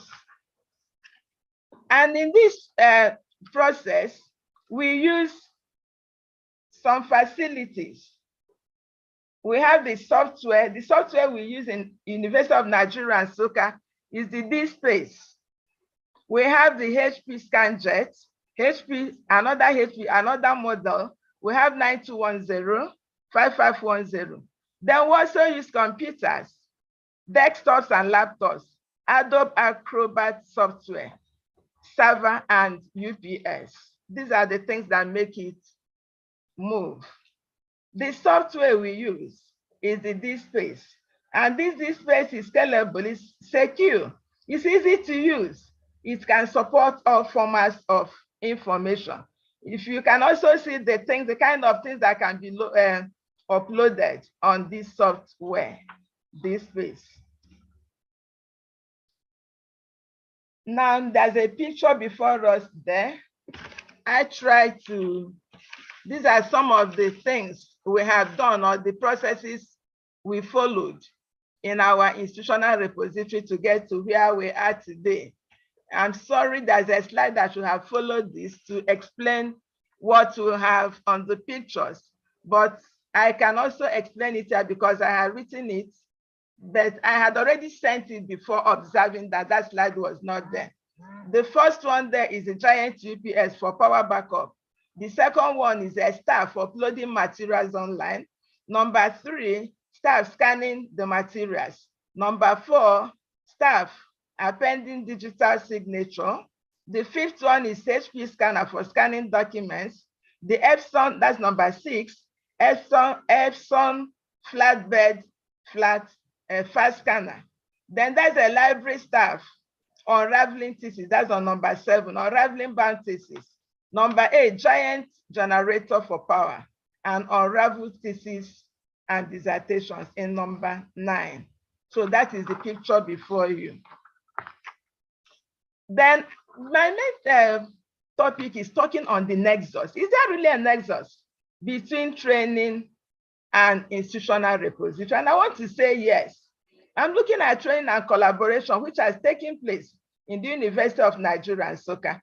First of all, librarians were trained by the ICT and MI's department. So the first thing was a collaboration between MIS department, ICT, and the library. The digitization of theses, dissertations, projects, Founders Day lectures, UNN People's Biodata, inaugural lectures, and etc. All these things were made possible because of the various trainings that came through ICT and MIS departments. If there were no such trainings, the story of digitization and IR in UNN would have become a story for another day. The digitization project of the University of Nigeria, Nsukka, kicked off in 2008. The target was to upload 5,000 files in the website. To achieve success, staff were trained, like I said, to be able to take off. You may get to know the areas in which they were trained. One of the areas is data entry, careful unraveling of bound theses, digitization, scanning, uploading, bookmarking on metadata files, paper capturing and rasterization, setting the resolution for the scanning process in order to capture the paper, signing of digital signature, uploading and linking documents to the university website. Now, the time for training. Is there a need for training? Is there a need for training on open science? Is there a need for training on institutional repository? Of course, there's much need for training. If we train, we grow. We train the librarians, they grow. We train the faculty, they grow. And when we grow in this aspect, all of us, we push IR and then open access. So one of the reasons is that when you train, you have improved morale and confidence. It reduces supervision and few errors are recorded, increased productivity. So these were exactly what we achieved through the training of staff for institutional repository. Now, impact of the training. Yeah, staff were trained, and one of the colleagues in this university, in her publications, he said that barely a year after 2009, 14,553 files were uploaded in the university website. This is AK 2011. The increase in uploading was tremendous, but our plans were devastated by a huge data loss. However, there's a data center presently for storage purposes.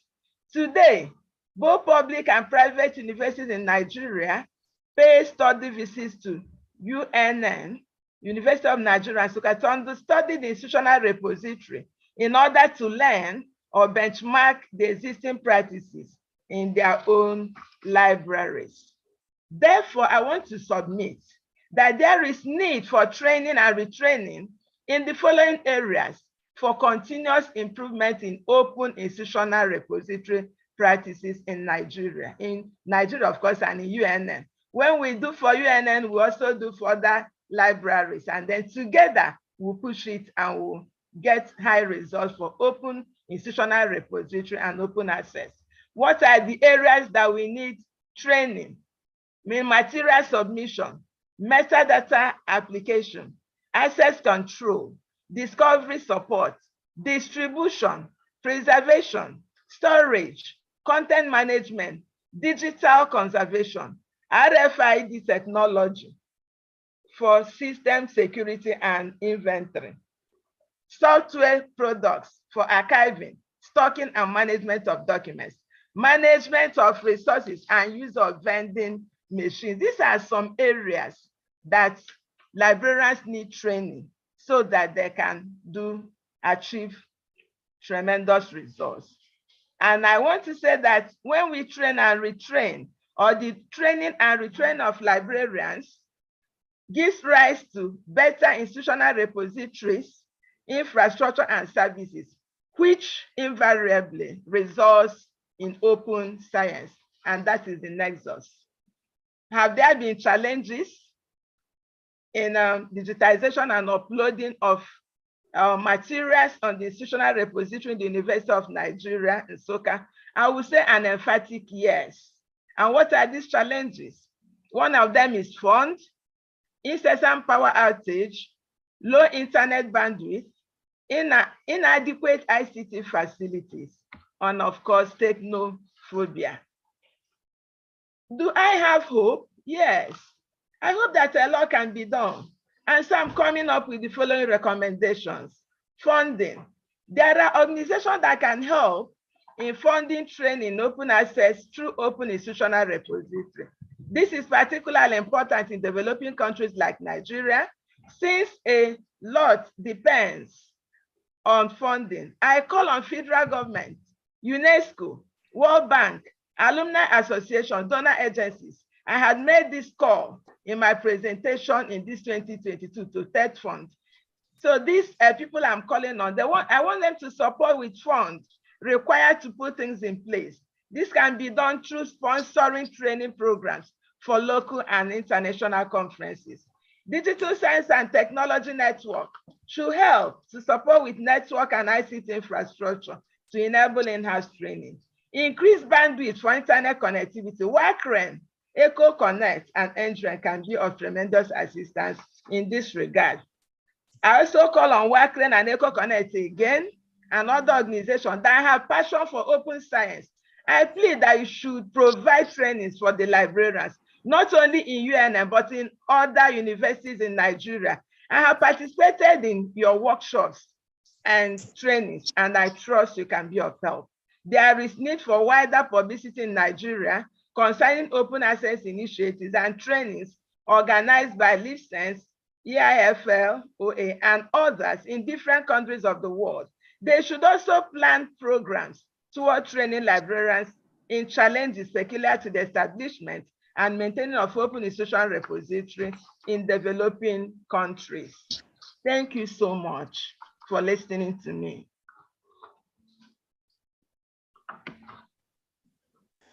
Thank you very much, Promise. I can tell you that we are listening and we're actually doing things. In the afternoon session, you'll be hearing about some of the work we are doing with shared repositories that are managed and run by the REN that sort of abstracts you from these technical issues. I would encourage you to join our LibSense capacity building working group, where you and colleagues can actually plan the training that you want us to offer to you. But what we will do now, so that we have some time for at least 5 or so minutes of questions, please put your questions if there are any questions in the Q&A. But Damien, please, can you share your slides and start your presentation?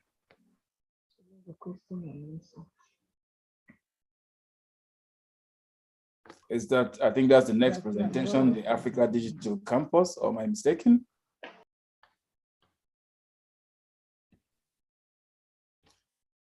Bonjour à tous.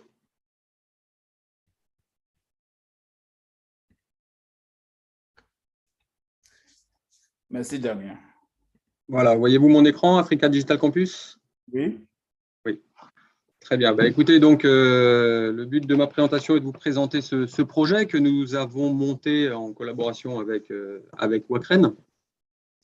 Et je vais essayer, lors de mes différentes diapositives, d'illustrer en quoi ce projet se rapproche de l'open science et d'une volonté de connecter les dots que j'ai traduits comme initiatives existantes dans la région.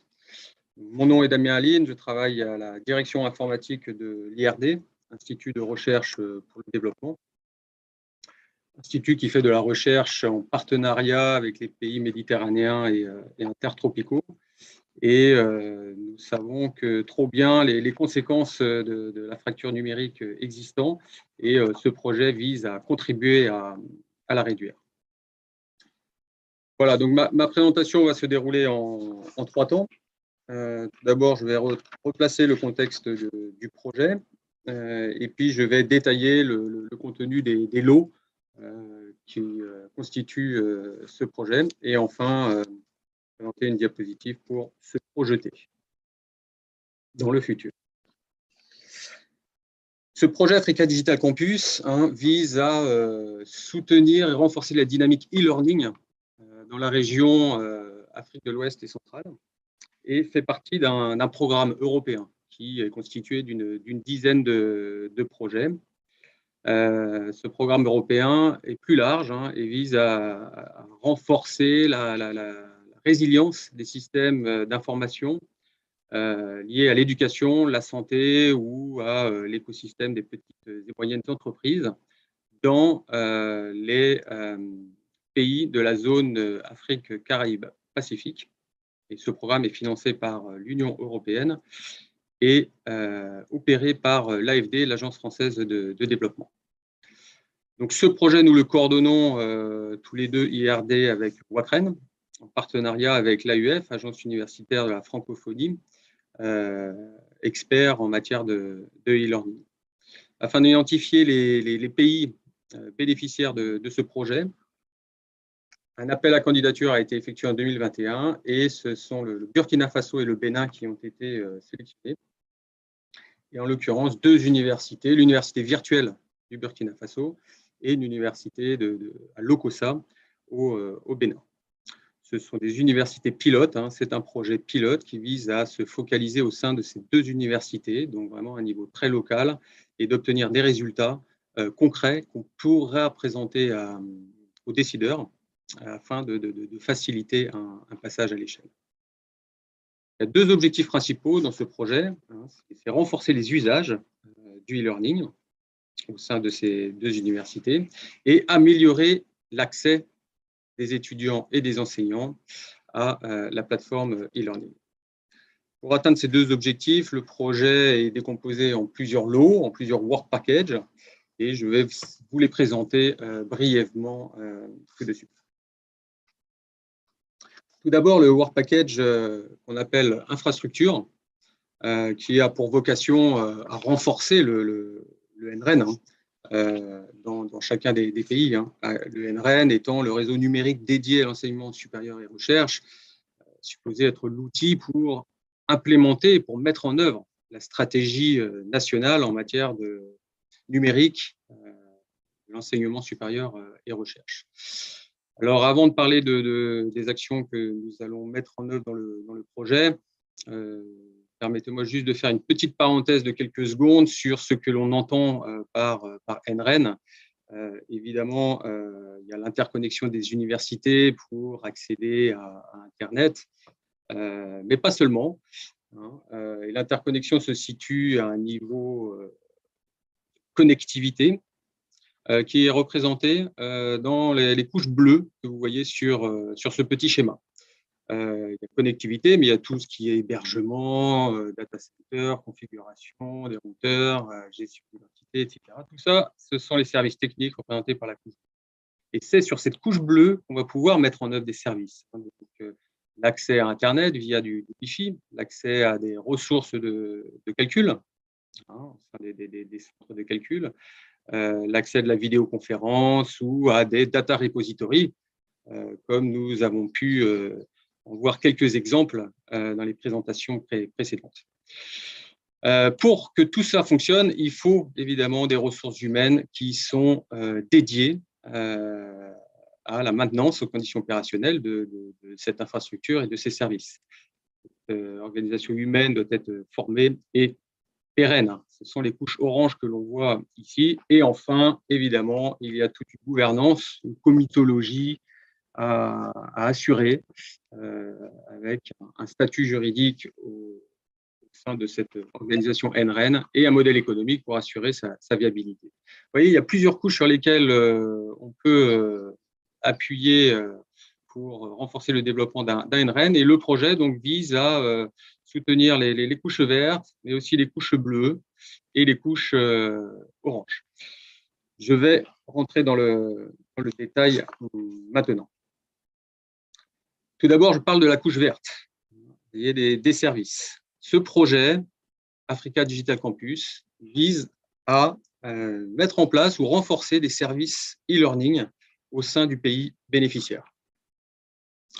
Donc, évidemment, l'idée est d'installer un serveur e-learning, un Learning Management System, auquel on accédera avec un identifiant unique. Mais ce n'est pas seulement l'unique service. L'idée est de pouvoir accéder, toujours avec le même identifiant, au Wi-Fi en fait, de son université, via Eduroam, qui redirigera donc vers ce serveur e-learning. Également des services de vidéoconferencing, très utiles lorsque on enseigne à distance, et des options de stockage. Donc tout ça, si vous voulez, ce sont des services que le NREN veut mettre en place en s'appuyant sur le cloud WACREN déjà mis en place.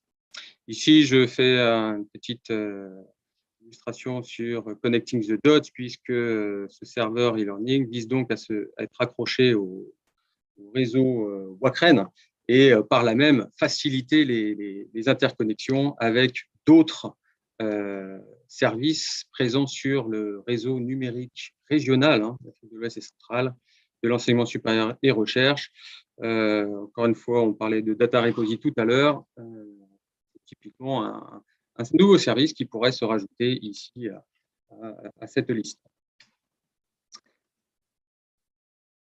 Le deuxième axe de soutien niveau infrastructurel aux pays bénéficiaires sera sur la connectivité. Évidemment, il s'agit d'avoir un impact auprès des étudiants et des enseignants dans l'usage du e-learning. Pour cela, il faut une connexion qui soit haut débit et stable. Donc, il y aura un soutien assez fort à ce niveau.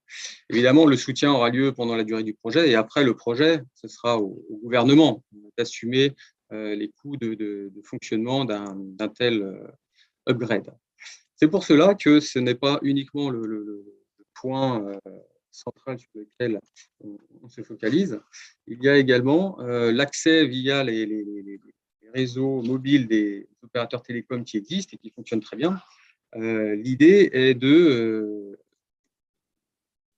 continuer à travailler dans les négociations qui peuvent déjà avoir démarré dans certains pays avec les opérateurs télécoms et les gouvernements.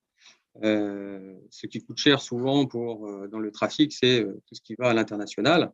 Là, l'idée, c'est d'avoir un abonnement qui redirigerait uniquement le trafic vers les services e-learning mis en place dans le pays.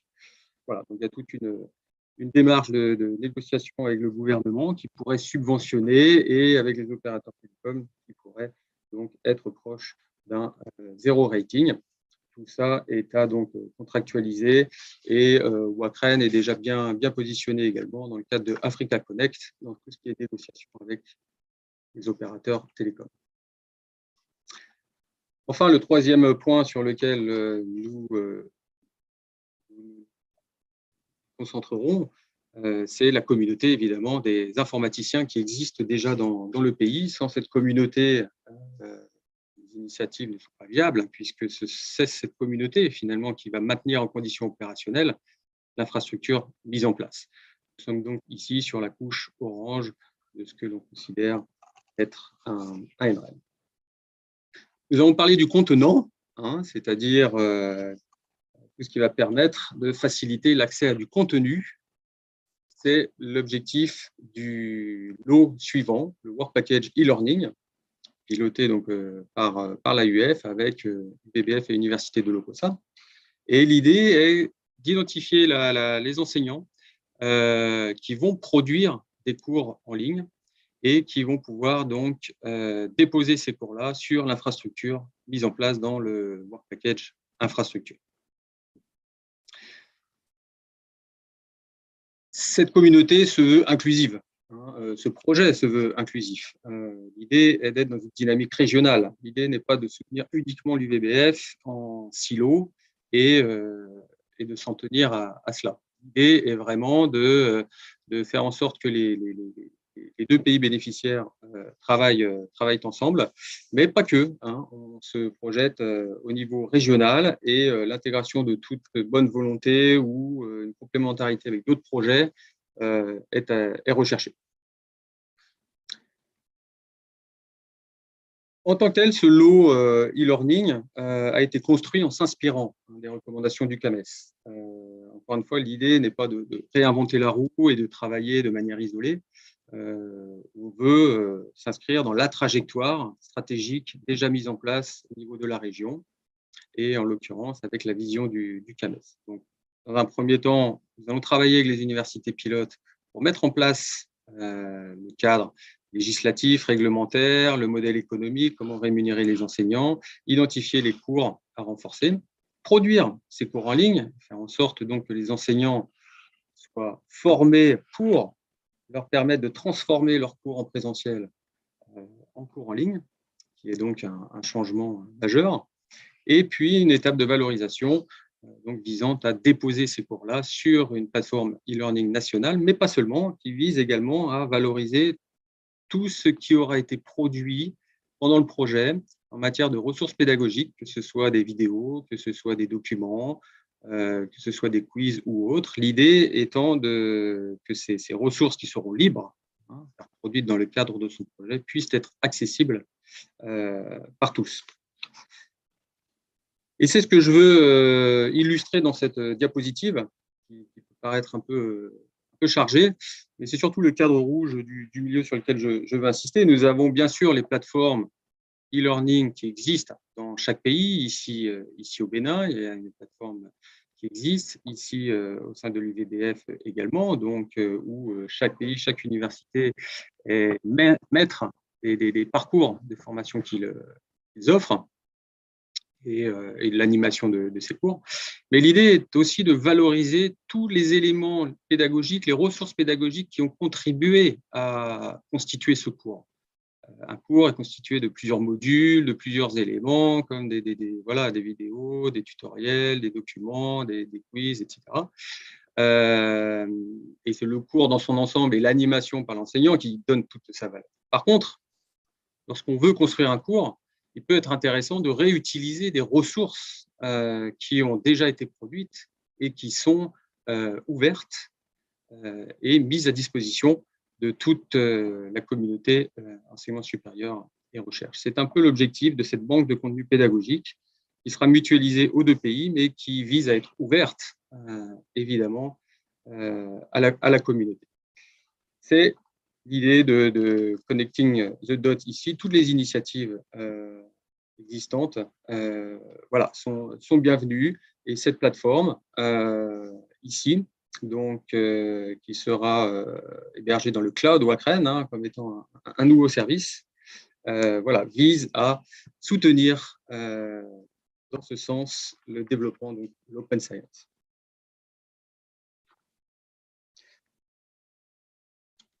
Un troisième lot, partage des expériences, évidemment, entre les deux pays. Nous avons deux communautés, une communauté d'informaticiens qui est essentielle pour maintenir en condition opérationnelle l'infrastructure mise en place, une communauté d'enseignants qui va co-construire donc des cours en ligne. Ces communautés, encore une fois, se veulent être inclusives et toutes les personnes qui ont des compétences, des expériences ou qui veulent apprendre sont bienvenues pour les intégrer. Le projet est dimensionné pour soutenir les communautés des deux pays bénéficiaires, mais il y a de la place pour élargir les collaborations et les partenariats.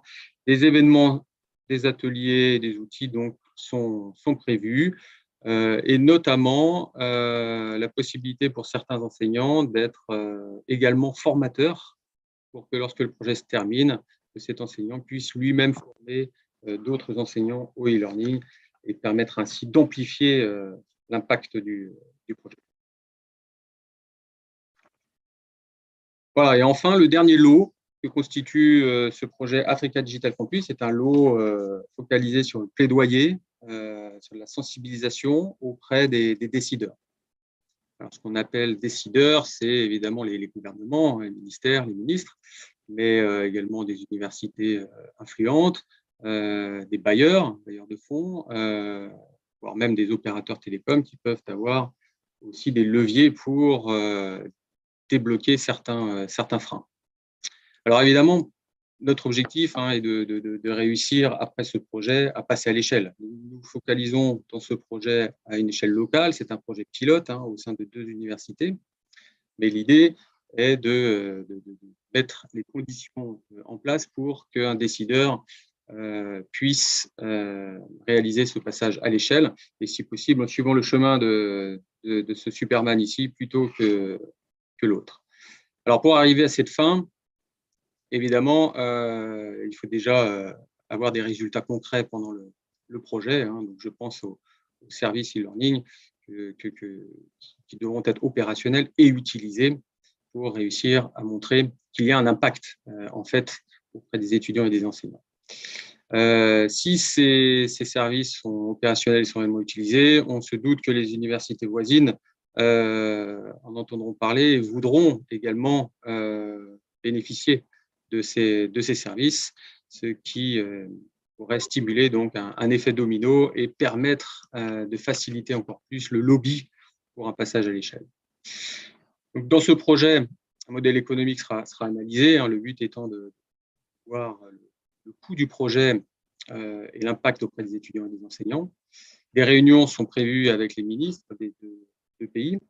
Le Conseil des ministres du CAMES est aussi un levier auquel nous pensons pour atteindre les ministres, enseignement supérieur, recherche. Et dans tous les cas, une conférence de haut niveau donc, qui visera à accueillir les décideurs, ministres, bailleurs et autres, au sein d'une conférence en fin de projet pour présenter les résultats et réellement montrer l'impact que ça a pu avoir.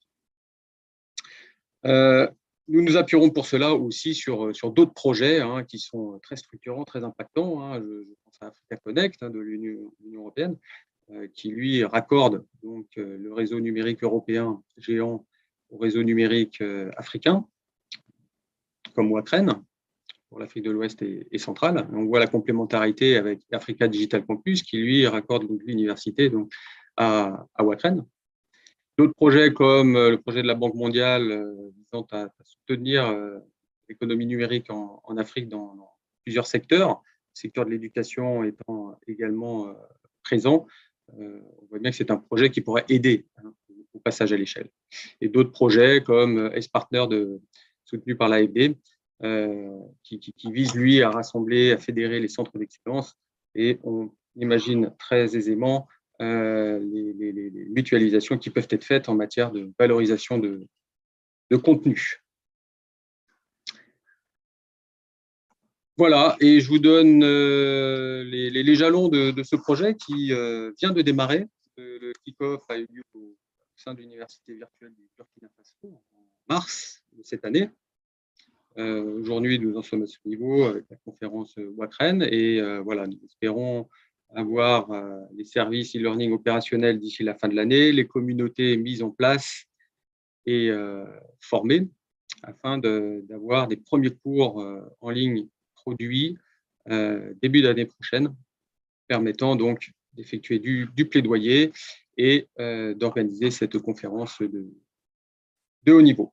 Voilà, et nous espérons que ce projet permettra de mettre à disposition des décideurs des fondations pour un passage à l'échelle optimale.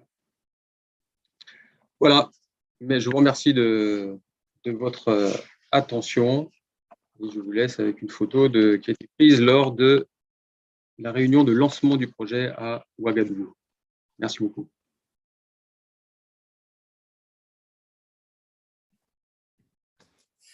Merci beaucoup, Damien.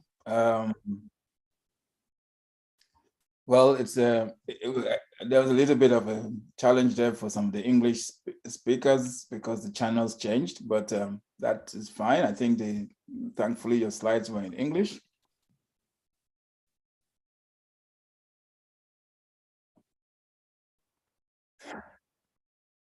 Right. So, but in any case, we have actually run out of time. I know some people have left the room because they have come. So thank you very much. If there are any questions, we'll take them quickly. Otherwise, we need to go on a health break before the next session, which starts at 12 o'clock prompt. If there are any questions, please indicate. Right.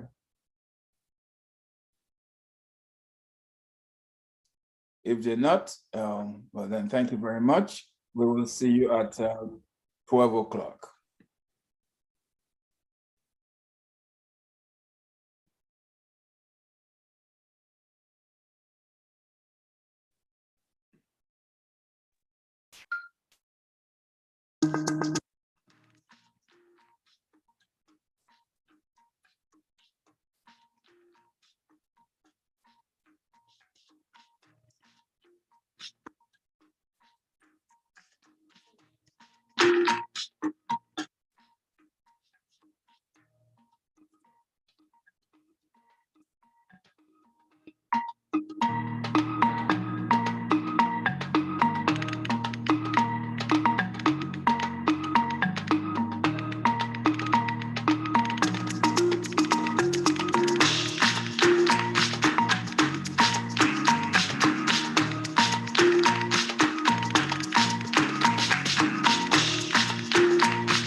Oh, and wine, more wine, I have on a screen.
What is it?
actors of open science across Africa and beyond gathered in Abidjan for WACREN 2022 to discuss how to advance open science on the continent. Day one, the education and science fraternity in Côte d'Ivoire set the stage for the development of a consensual roadmap for open science policy for the country. Day two, WACREN met other partners to discuss the way forward for the implementation of the Africa Connect 3 and Africa Digital Campus projects.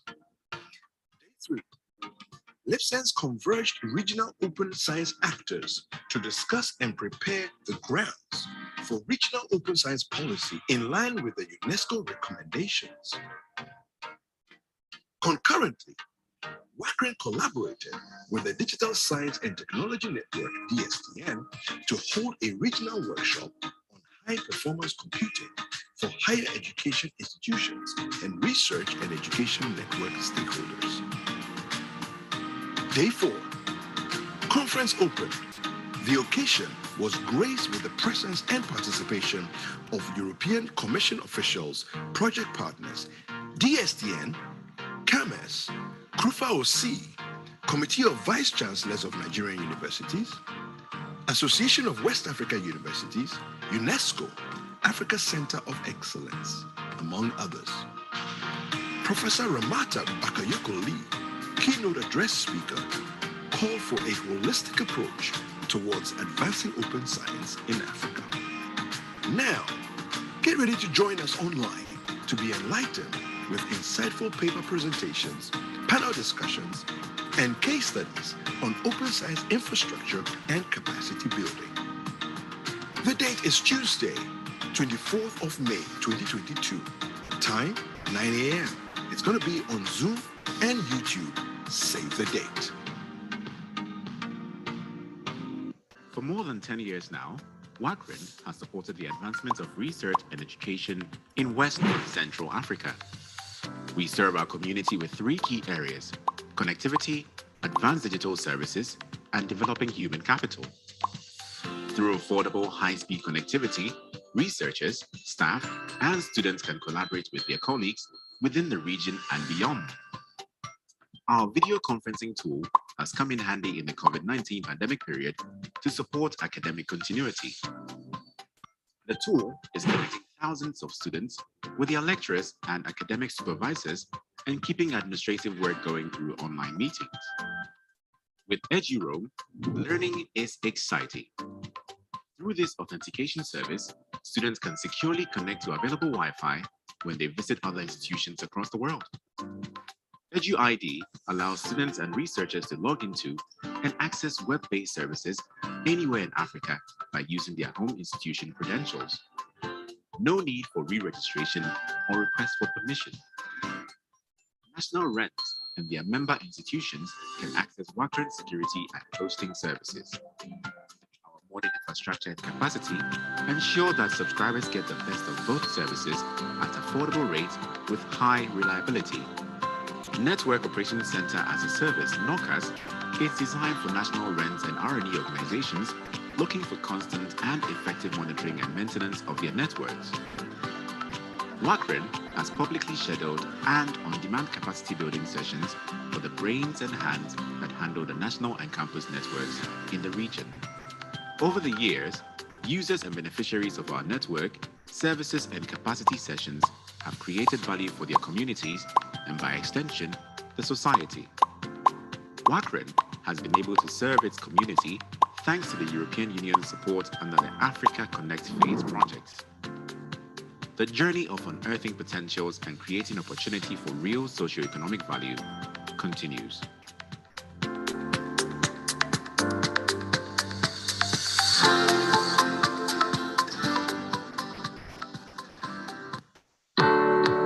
Africa Connect 3 has a vision to connect Africa to a world of vast knowledge through high-speed, reliable connectivity.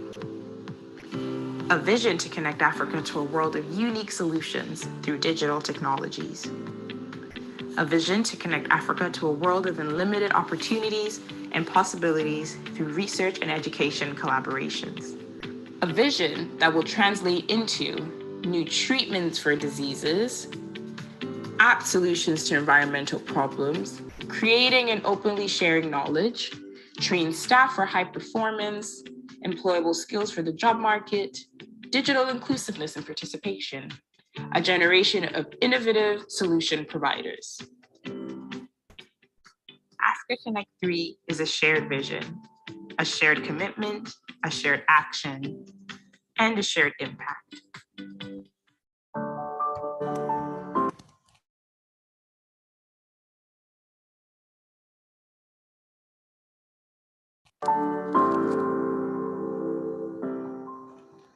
Since 2011, the EU co-funded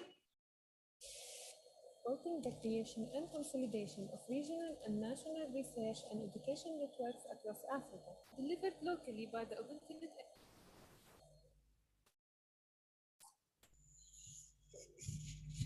Right, a very good afternoon to you, and you're welcome to the second session of our webinar.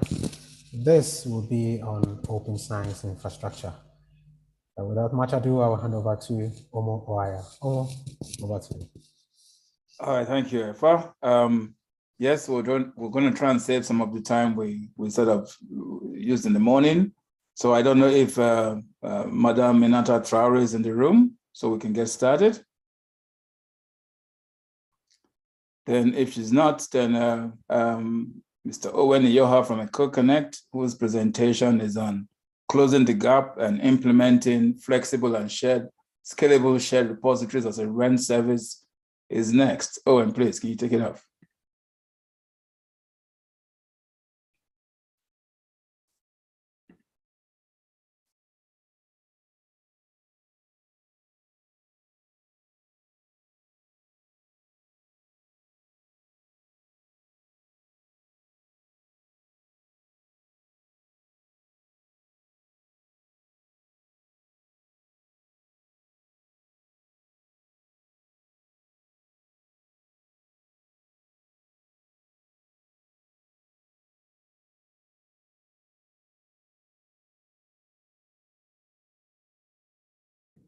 Sorry, I didn't unmute my mic. Just share that again. Right, can everyone see my screen? Yes, I can. Yes, yes, I can. Can you move it into full screen mode? Yes, please. Go on. Thank you. All right. That's all good. All right, yeah. So good afternoon, everyone, and welcome to the afternoon session. My name's Owen Iyoha. I work for EcoConnect Research and Education Initiative. We're an NREN operator in Nigeria. And what I'll be doing is giving a brief presentation or an overview of implementing flexible and scalable shared repositories as a REN service in order to close the gap. Closing the gap here really refers to the fact that different universities and higher education institutions have varying infrastructure in terms of their institutional repositories. Some have their institutional repositories deployed on campus. And a lot of the newer and younger universities may not have any institutional repositories at all. And so they're dependent on being able to have access to virtualized services that regional RENs or capable national RENs can offer. WACREN has a particular model that it wants to move forward with, and I'll be sort of discussing this in my presentation. The WACREN model is sort of based on an implementation that has worked successfully in Japan by the Japanese NREN, which is managed by the National Institution of Informatics. So for a little bit of background, at least from an EcoConnect perspective, is that we've always tried as the Nigerian NREN to align our strategies as much as possible with the direction in which WACREN is headed for the region. And a few years ago, we participated in a cloud collaboration with WACREN, where they asked the NRENs to collaborate with them to offer cloud services to to our NRENs in the region. So we took up the offer, and that offer allowed us to work closely with WACREN. We were able to provide some facilities in our data center, in exchange for which WACREN provided hardware resources and services that were run for a while off that cloud collaboration. So I think services like Eduro were being deployed in Nigeria and across other West African countries. The spin-off from that for EcoConnect was that we were eventually able to develop our own cloud stack, and we have a cloud stack that we run focused on the Nigerian community. And simultaneously, as we got more aware and involved with next generation repositories, such as Invenio RDN, we became members of the developer community because Invenio RDN is an open source repository software. So we're part of the developer community that is run by the European Council for Nuclear Research. WACREN is also a member of that developer community. And so what that's allowing us to do is to get lots of insights into the Invenio RDN platform and make contributions to the roadmap in terms of the features and functionality that we want to see in Invenio. And as we do that, WACREN also engaged with the Virtual University in Côte d'Ivoire and other universities in Burkina Faso to also help them to deploy national repository infrastructure that is using the same basic stack. And so obviously with the three countries doing similar things and using similar infrastructure, it just became a no-brainer for the three countries to involve in this WACREN pilots for sharing repository services across the region. Again, like I said at the start, a lot of this WACREN strategy has been informed by the partnership that WACREN has with the National Institute of Informatics Japan, which is the NREN in Japan. And a couple of years ago, when EcoConnect ran its 2020 user conference, they actually participated in that conference. And that was just about the time when WACREN was signing their partnership with them. I think they were about to sign it, or they had just signed it. But in any case, the Japanese basically used our user conference to introduce us to their Gyro cloud model, where they kind of explained how they were able to implement this cloud model for repositories and grow their communities over a series of years. And so they now have a thriving cloud service model that's community driven, with well-established support, developments, and sustainable goals. And I think they've actually been able to put in a proper financial sustainability model as well. So I think the idea is that WACREN wants to sort of take that template and replicate it in this region to deliver something similar. So I'm going to just go through a few slides that sort of give a high-level representation of what was done in Japan and how WACREN are replicating this and using EcoConnect and Côte d'Ivoire and Burkina Faso in this pilot projects that we're currently engaged in. So the Gyro cloud service model sort of has, from a high level, kind of three layers. So if you look at the top layer, the institutions that have repositories, whether on campus or virtualized in the cloud, that's managed potentially by the regional REN or capable NREN. So what basically happens is that those institutions basically do all the things that they would normally do in terms of developing their institutional repositories, populating their repositories with the appropriate contents, and really doing all the things that they ought to be able to do as an institution. But within this model as well, they'll be able to get user support in terms of how they do this. And this user support will come from local resources and external stakeholders who have vested interest in the growth of repositories and open access and open science in the region. And so there'll be a more detailed slide that I'll show you of that. And then the second layer sort of shows how the actual repository service itself is managed.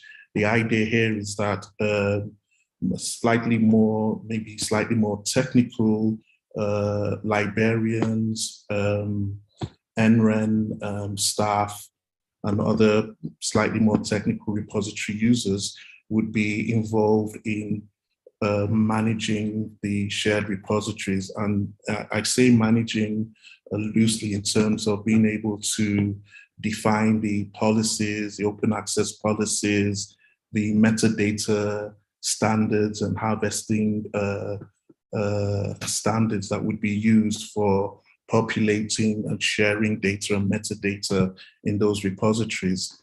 And within this layer of the community, there'd be a number of working groups and task force set up to deal with different areas to ensure the sustainability. So there'd be series of trainings to train users on how to use the repositories, open access and open science policy training and development, and then also just community management and help desk support for the users or institutions that are basically using the repository services.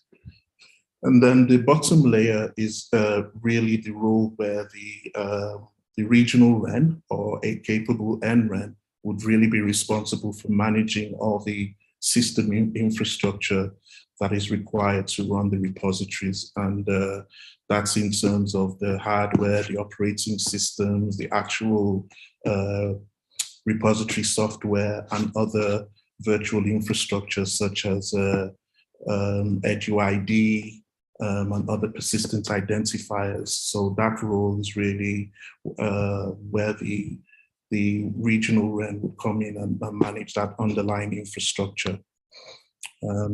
So this next slide is really the WACREN interpretation of the previous slide. So they're really just taking that Japanese template and deploying that model within the region, the West African region. And in this case, WACREN, at that second layer, WACREN will be leveraging the LibSense community that it has grown over the years, because that LibSense community includes a lot of experienced library and repository practitioners, and also NREN people as well, and the wider library community across the region. So they would be the equivalent of what was the JP COA in the previous slide. The JP COA is really the consortium of open access repositories, and COA does encourage having national consortiums in each country. So I'm not exactly sure to the extent that WACREN wants to go with this, whether they want to actually have this community that is similar to COA, or whether they would formally establish COA itself.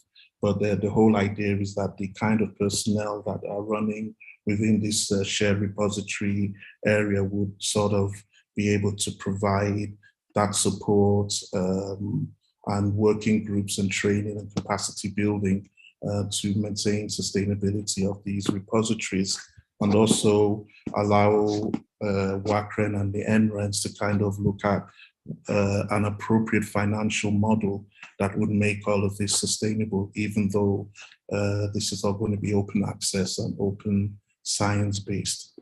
And again, WACREN would be responsible for all the infrastructure management, developments, and maintenance. And or where possible, any capable NREN that's got resources, WACREN could delegate, do some NREN delegation to an NREN. But primarily, WACREN would be responsible for managing the system infrastructure. The next slide is a slightly more detailed breakdown of the high-level picture. Again, here, what we see is the community responsible for building their repositories. They will get user support from stakeholders such as IFO, who are probably well known to many of us in the region. And there are other international stakeholders like the UK NREN, JISC, that are very interested in bringing their knowledge and expertise in supporting the development of these repositories. And these stakeholders will also work with LibSense, the NRENs and librarians in order to support the repositories as a service as well. So they bring a lot of that knowledge and expertise. So the likes of COA themselves and JISC can bring in a lot of that expertise and knowledge. And that would allow LibSense and other stakeholders to be able to support the repositories. And I say support in terms of the policies, the standards, fair compliance, etc., to make sure that these repositories are visible and interoperable with the global community. And then at that level of operating the actual repository infrastructure, that would primarily be done by WACREN. We will also be supporting the NRENs or capable NRENs that can also help in that operation. And then based on the agreement WACREN have with NII, I believe that NII will also be giving some intelligence and consultancy to WACREN. I don't know the details of the agreement, but clearly NII will be providing resources and intelligence and knowledge to WACREN to ensure that this ecosystem works, it's manageable, it's sustainable and viable. So as I mentioned earlier, the approach is to really start off with the 3 pilots in Nigeria, Cote d'Ivoire, and Burkina Faso. As I said, because we're all pretty much using the same architecture, there's already a lot of commonality in terms of the systems and the databases. So what WACREN would be able to do is leverage this technology called Kubernetes, which allows you to have a kind of containerized deployments where each country can actually manage and do their work within their own countries. But then also Kubernetes allows for easier ways to be able to share resources, be they hardware resources or other resources among the 3 countries.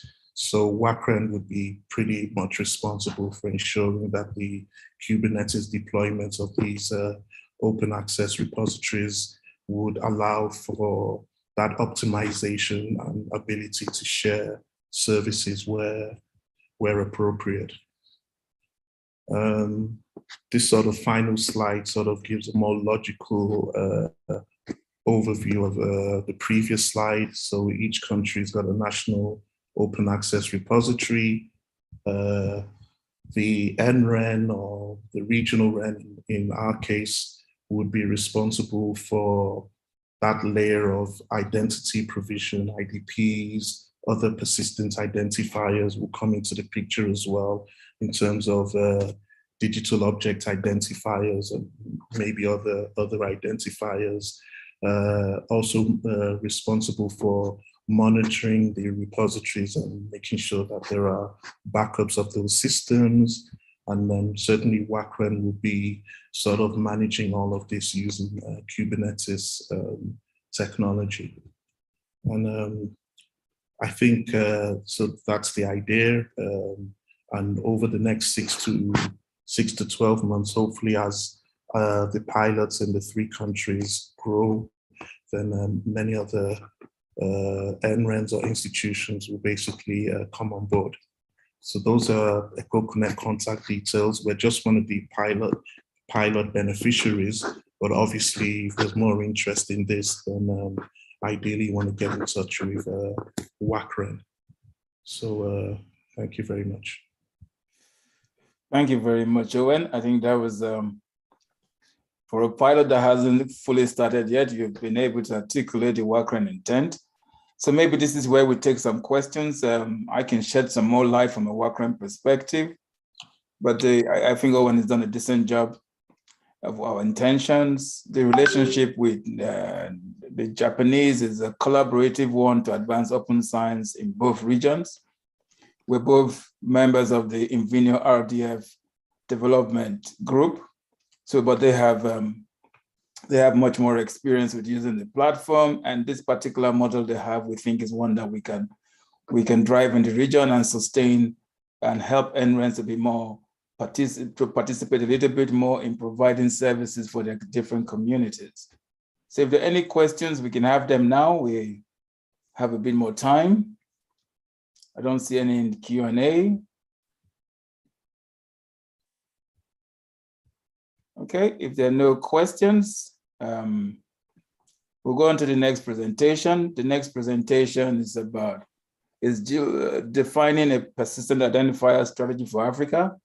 Now, this is one of the presentations that we managed to do completely in Abidjan. So I don't see Jill. I don't see Jill in the group. So maybe I would skip that and see if she comes back later. So the next presentation then is open access publications of public health research in African journals. That was also a bit of that. We saw a bit of that, in the meeting. Is Dominic around?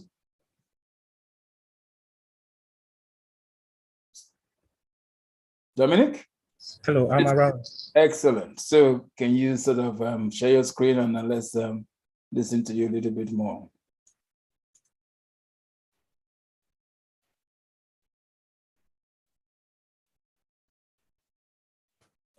All right. Well, thank you and good afternoon to everybody from Ghana. I believe you can see my screen. Yes, we can see your screen. Thank you. So I'm presenting on open access publication for public health research in Africa. And this is a collaborative work between the Public Health Africa and LibSense. As can be found in the literature, there is relative lack of research capacity in the global south. And the lack of research capacity is evidently seen when it comes to local relevance to populations in the global south. Most often, you realize that the focus, you realize that the importance of publications in public health, as far as the importance of these publications, the findings of these publications to Africa is not there. The focus has always been on the other side of the world. And there's also the difficulty in publishing high quality research in an open access format so that it is readily available and the results can be applied where they are needed. And we know the importance and the essence of open access publications to make publications widely available to a greater audience of populations. So the literature confirms that, people in the global or researchers in the global south find difficulty in publishing in these high quality research and in open access journals. Open access papers have drastically fewer lead authors from low income regions. So this is another key thing that we found in the literature, that yes, even the few that are published, you realize that most of the lead authors are coming from different parts of the globe. And studies have also confirmed that the payment of APCs, article processing charges, have become a great barrier to open access publication for scientists in the global south. And so, recently, Public Health Africa has been established to leverage the strength of African alumni from international and local, online and face-to-face Master of Public Health courses.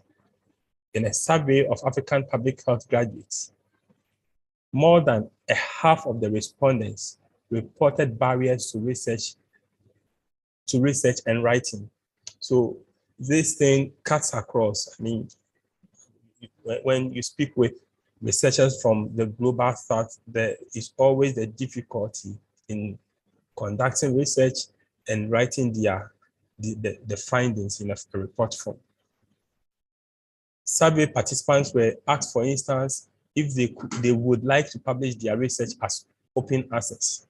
A significant number of about 70% indicated or confirmed their willingness to publish in open access journals if the journal would waive or did not levy publication fees. So this goes a long way to confirm how the payment of APCs have become barriers to publications in the global south.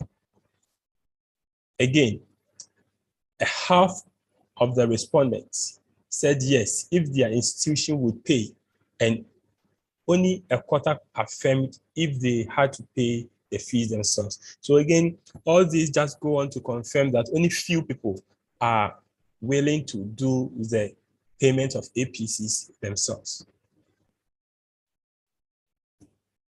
So what is the focus of this presentation? The focus of this presentation was to find out the proportion of African journals in the broad field of public health publish articles in various categories of open access. How did we go about it? So we identified journals that we thought would publish articles in the area of public health. And specifically, we focus on the African journals online and the African Index Medicus, and also local knowledge of the researchers. The journals from the underlisted countries were investigated. So we focus on public health journals in Ghana, Kenya, Malawi, Mali, Namibia, Nigeria, Rwanda, South Africa, Sudan, Tanzania, Zambia, and Zimbabwe. So a team sat together to develop a data collection sheet, which was piloted and then later affirmed or confirmed. We got people from all these countries who helped as lead investigators in the various countries. After that, the data collected by all these individuals were validated by a librarian to ensure that there is standardization in the results. Now, at the end of the day, 150 journals were explored, with numbers varying from 1 to 97 in each country. It was also realized that 66 of the journals were published by universities and 77 by learned societies.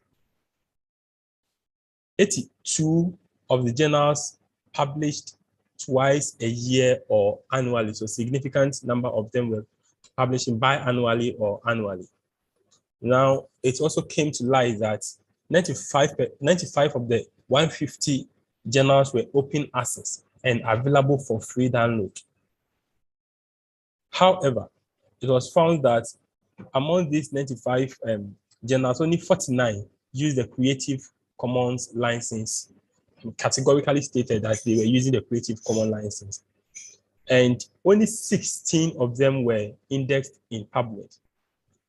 Now, the implication is that if you are charging APC for a journal, an article to be published in your journal, and that journal is not indexed in PubMed, it's not indexed in Medline, and it's not indexed in any of the recognized indexes, then in a way, we are also having a challenge with the issue of discoverability. How do people discover the content of the research report? The study also found that 81 of the journals were charging full APCs, with 10 charging and partially waiving the APCs, and then 51 of them fully waived APCs. It should also be stated that some of the journals were not clear on their policy on APCs. All right, so the study confirms that many journals with public health content published in African countries with numbers varying from 1 to 97. So in a country, for instance, in Nigeria, we realized that there were a lot of journals publishing on public health. We also realized that these journals were published by either universities or learned societies, or sometimes they come together to do that, with most of them publishing biannually or annually, or sometimes less. 2/3 of them were publishing open access, 1/3 had a Creative Commons license, and very few were indexed in public. More than 1/2 of them were charging full APCs. So going forward, the team wants to explore articles in the Identifier journals for selected years, so that further analysis could be done on the study.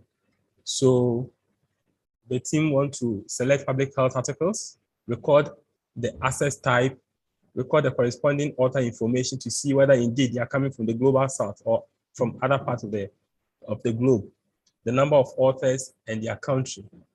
Then there's a third part of the study that focuses on survey of corresponding authors. So once we are able to get the corresponding authors in the second part, then we want to see their experience of open access publication and then their views on barriers and benefits to open access.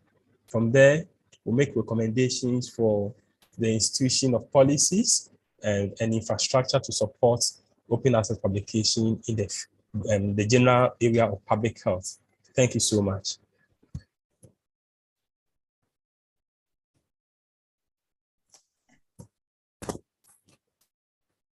Thank you very much, Dominic. I see a comment. Is there a question for Dominic? That's very interesting study. I'm very familiar with it, as you might have guessed. And we're looking to build on the information that's come up from that study into a situation where we can start to support public health practitioners in the region to be able to publish a little bit more locally. So any questions for Dominic? I'm sure I'm not the only one that found that interesting.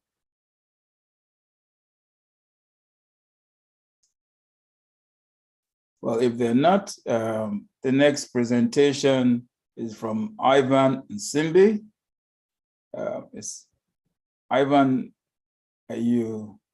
Yes, Ivan, I can see you. So maybe you can, so if you have any questions or you're thinking about them, either put them in the Q&A and we can discuss them at the end of the presentation. So Ivan, please share your screen and introduce your talk.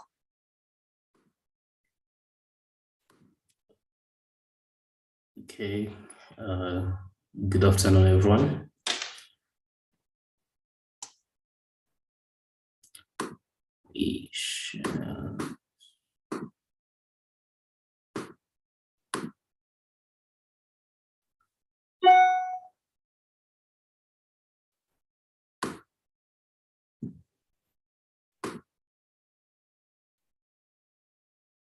You just need to move it into presentation mode, and then you're ready to go. Excellent. Okay. Yes, so my presentation is about implementing multi-factor authentication on the shibboleth identity provider using Microsoft 365, case of NIH collaboration in Mali and Uganda. A little background, well, just introduction. I'm a systems engineer with research data and communication technologies. based in Uganda.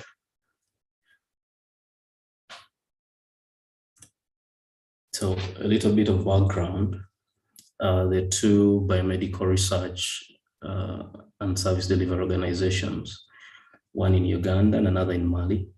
So these two collaborate with the National Institute of Health through the National Institute of Allergy and Infectious Diseases.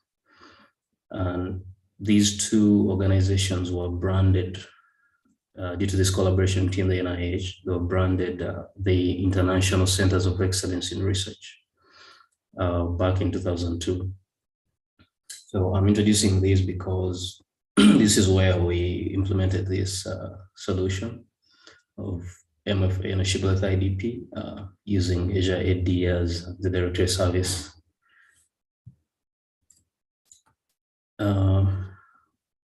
Our research data and communication technologies, the company I work for, is a benefit corporation founded in 2004, mainly to support NIH research around the world. So including these two ISAs in Uganda and Mali.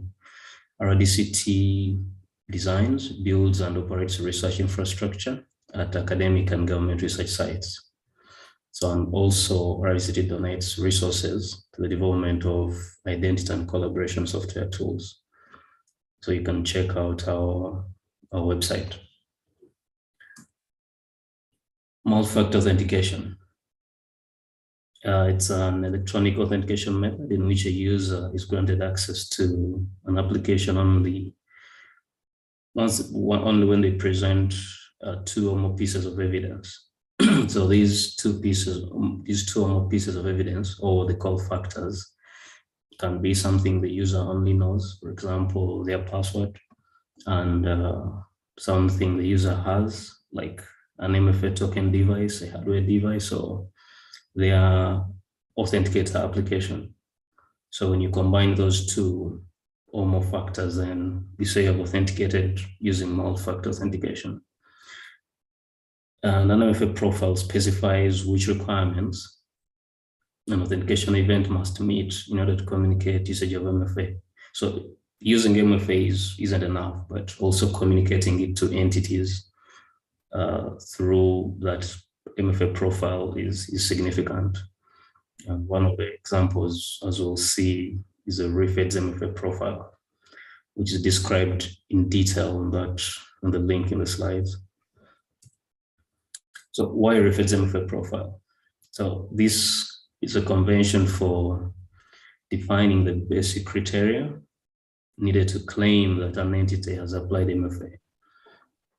And the NIH announced that it would require MFA for access to some of its resources. So as part of this, we required, or trusted IDPs with NIH were required to support the Rephrase Mfa Profile. So that includes the ISAs who had to collaborate with NIH, and many other service providers in the research and education community continue to require MFA for rated access. So it's becoming a requirement to implement this profile. What do you need to implement this? You need a running shibboleth identity provider, probably version 4 and above. You need an Azure AD tenant,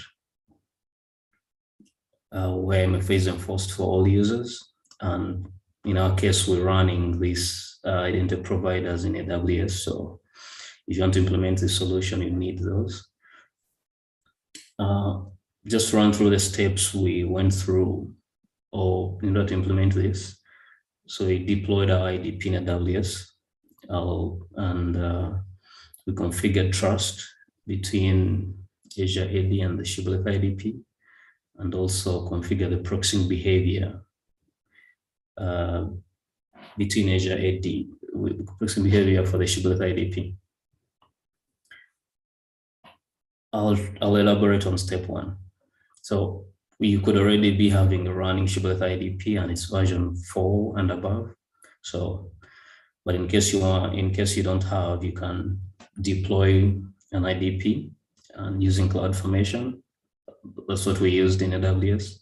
So, and in the slides is a link that can start you up with a quick Cloudformation stack template So this helps you deploy an IDP that can run it's a basic IDP you can then start to configure in detail. And what this template deploys includes a virtual private cloud where all your resources regarding the IDP are hosted, an ECS cluster. So you get a code commit repository to order your configurations for the IDP, code build project so that every time you make changes, they run through the pipeline and they're updated there and then. So once you have a running IDP, you need to configure trust between Azure AD and the Shibboleth IDP. So in the context of Azure AD, it will look at the Shibboleth IDP as a service provider or a relying party. So to configure that trust, you need to add an SPSSO descriptor block in your IDP metadata, so that Azure AD looks at it as a service provider. And also you need to configure the metadata exchange between these two entities. So in your metadata providers file, you need to pull down the Azure AD metadata and make it known to the Shibboleth IDP. And you also need to configure Azure AD attribute release. So in a pass-through approach, all attributes Azure AD gives releases will also be sent to the Shibboleth IDP, and then you can manipulate them in the way your organization finds necessary. So once the Azure AD platform or the Azure AD IDP, the upstream IDP knows or the trust is configured between that and the Shibboleth IDP, then other step is to configure the proxying behavior. So what proxying behavior means is as soon as an IDP gets a request from a service provider, so the IDP will redirect to the upstream IDP, because authentication will always happen in Azure AD because it's a directory service and users will log in there. And then once that happens, Azure AD will return the authentication response to the Shibboleth IDP, and then the Shibboleth IDP will redirect as necessary. Another thing to note is the user will always have two sessions, one with Azure AD and another with the Shibboleth IDP. So in the browser, in order for you to always have a session with the service provider, these two sessions with Azure AD and the Shibboleth IDP should always be valid. So how does this look to a user trying to authenticate? So one of our users at either ISA, in this case at ISA Mali, can try to access a service, for example, the NH library service. And once they select their identity provider, the ISA Mali identity provider, the IDP will redirect to the Microsoft login page in Azure AD. So that is the proxying behavior I talked about. Once you put their email address and corresponding password, once that is all correct, an MFA sign-in request will be initiated. So user will need to approve the sign-in request or use SMS or authenticator application. So they need to complete an MFA login flow. And once that is complete, the user will be redirected to the service they intended to access. So MFA has occurred, but using MFA and signaling it are two different things.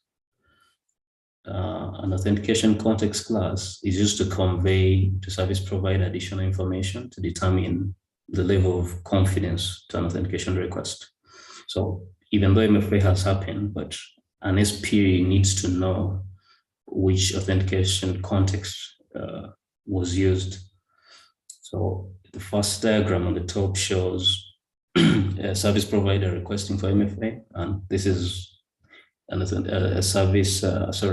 authentication request can look like this for an SP requesting for MFA and explicitly using the Rephrase Mfa Profile.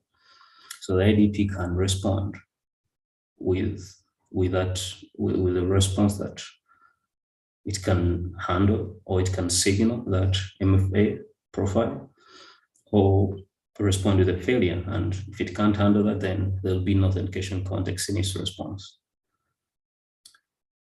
So even though we use MFA for login, we need to signal it to service providers that actually request for that profile.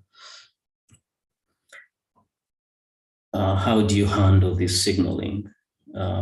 One thing we found out that is Asia doesn't have a way to influence the authentication context in their SAML assertions. So what we did is to translate proxy requests and responses so that whatever Asia or Microsoft sends you as the authentication context, you translate it to be the Rephrase Mfa Profile's authentication context class. So I provided a file where this configuration is done. For those familiar with the IDP, the shibboleth IDP structure and configuration. So entirely what this file does is to translate whatever authentication requests you get, both requests and responses. You can translate it into the context you need to signal to service providers, or to specific service provider that has requested for one. There were challenges implementing this, and I categorize this into two. Those during the MFA rollout and those during the signaling of MFA. So with MFA implementation, there's generally low adoption for I'll say an ordinary user, and so MFA can be a little bit difficult and complex. So some services even require various methods for the MFA. So the user has SMS for one application and needs an authenticator application for another. And sometimes you need more than one MFA authenticator application to manage all your services. Another problem we saw is users accepting any MFA request. So users were being tricked into, you can be tricked into accepting a request, even if you're not actually trying to log into anything. So that's a problem, because it means credentials have been already compromised, and you're also being tricked to actually enable the hacker to get through your MFA, your second factor.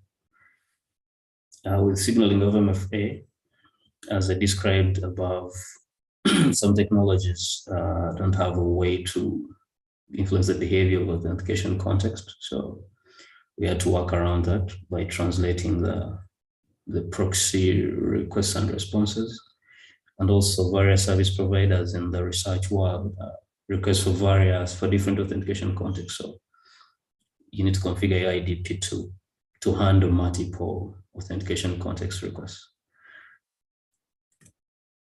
I acknowledge our leadership at the United CIO and RDCT president, my colleagues at RDCT.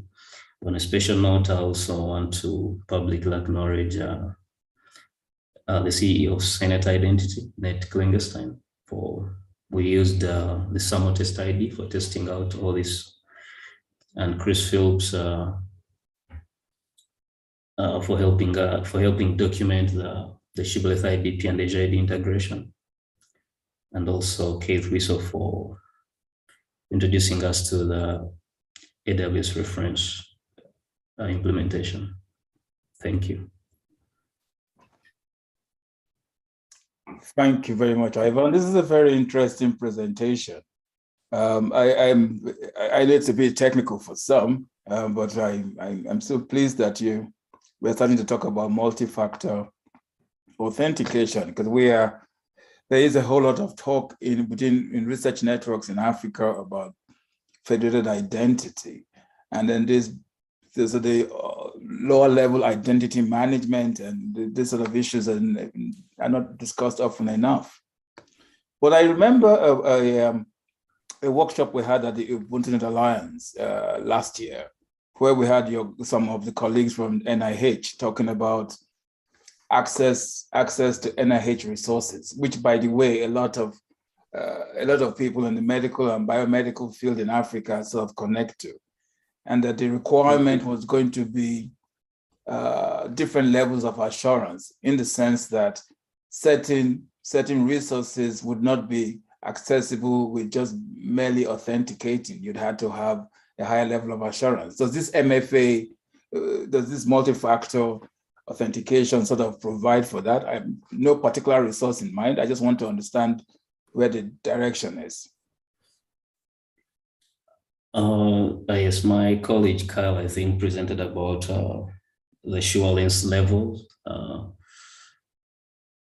Well, assurance level is a bit different from multi-factor, because what assurance level gives you is, within your organization, you can choose to brand some people as having maybe an assurance level profile low or medium or high. So depending on that, then you grant them access to probably someone with a high assurance level can access probably some of your delicate systems, but and those with low probably only stop at the very, probably everyone can access level, something like that.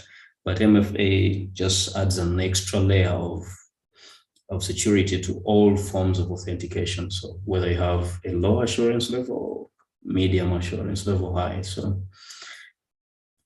okay, my understanding was that, the more secure your authentication was, in this case, like MFA could add a layer of authentication, it would bump you up on the levels of assurance. So one level could be, what kind of IDP do you come from? Do you come from something in the public, maybe just a Google email address, or do you come from an institutional IDP? Now, if you had, maybe that could be level 0, for instance.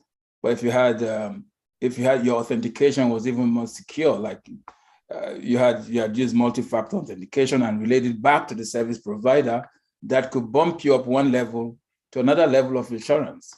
But anyway, thank you very much for that. One more question from me. So anybody who has questions can put them in the chat or in the Q&A. You're using the Shibboleth identity provider.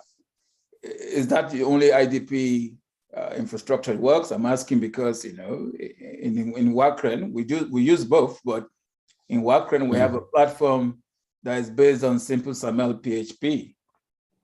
So can I deploy this same sort of system with my simple SAML PHP IDP? Well, I have not tested this with simple SAML PHP, but if simple SAML PHP allows for proxying behavior, and you also have an Azure AD tenant, I'm guessing, yeah, this can work also for simple SAML PHP deployment. So I just don't know how to manipulate simple SAML PHP identity provider for proxying behavior, but if it supports that, then it can be well configured to simulate such a deployment. Okay. Well, thank you very much. I don't see any questions in the chat. But thanks a lot for that. It's very interesting. Yeah, thank you, Omar. Right. Thanks, everyone.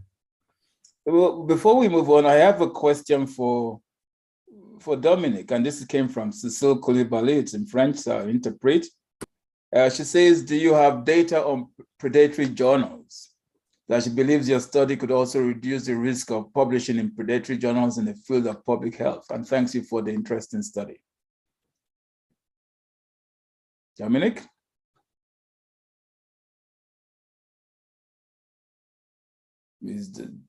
Dominic, can you unmute and, or do you want me to repeat the question?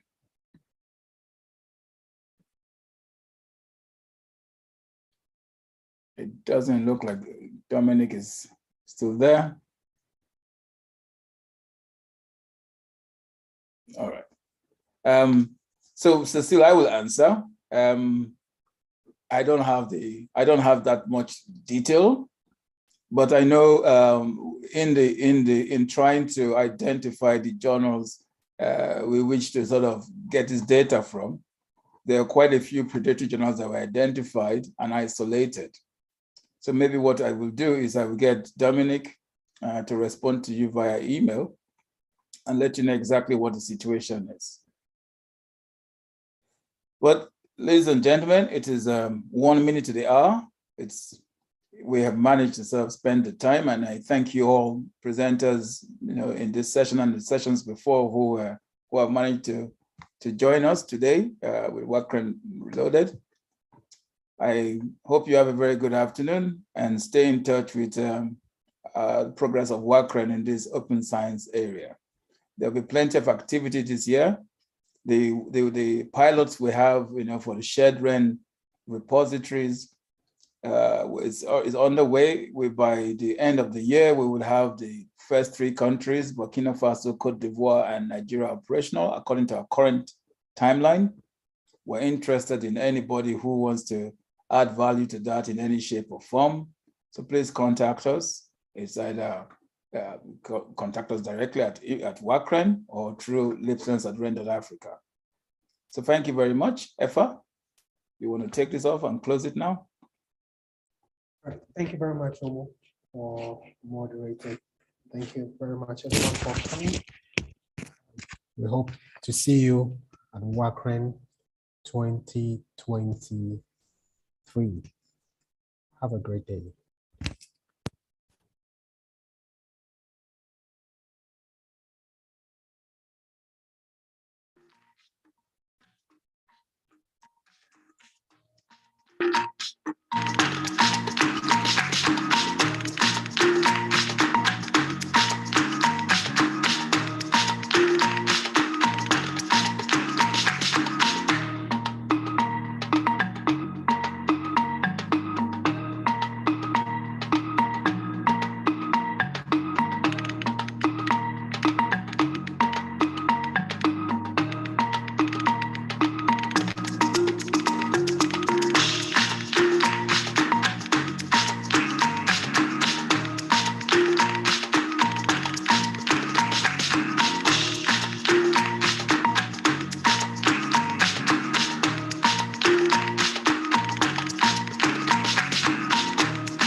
Stakeholders and actors of open science across Africa and beyond gathered in Abidjan for WACREN 2022 to discuss how to advance open science on the continent.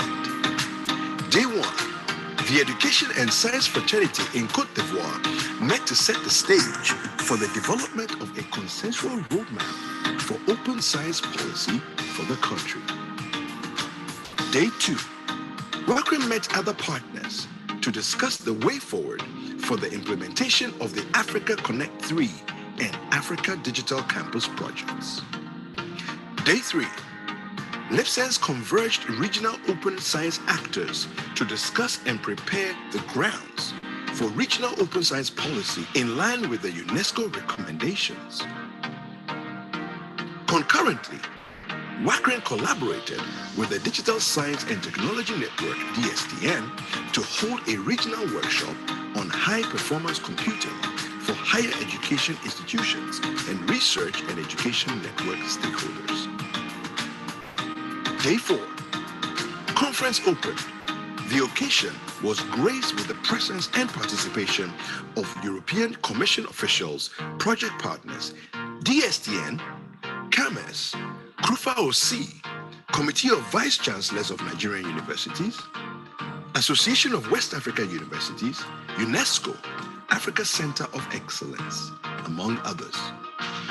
Professor Ramata Bakayoko Lee, keynote address speaker, called for a holistic approach towards advancing open science in Africa.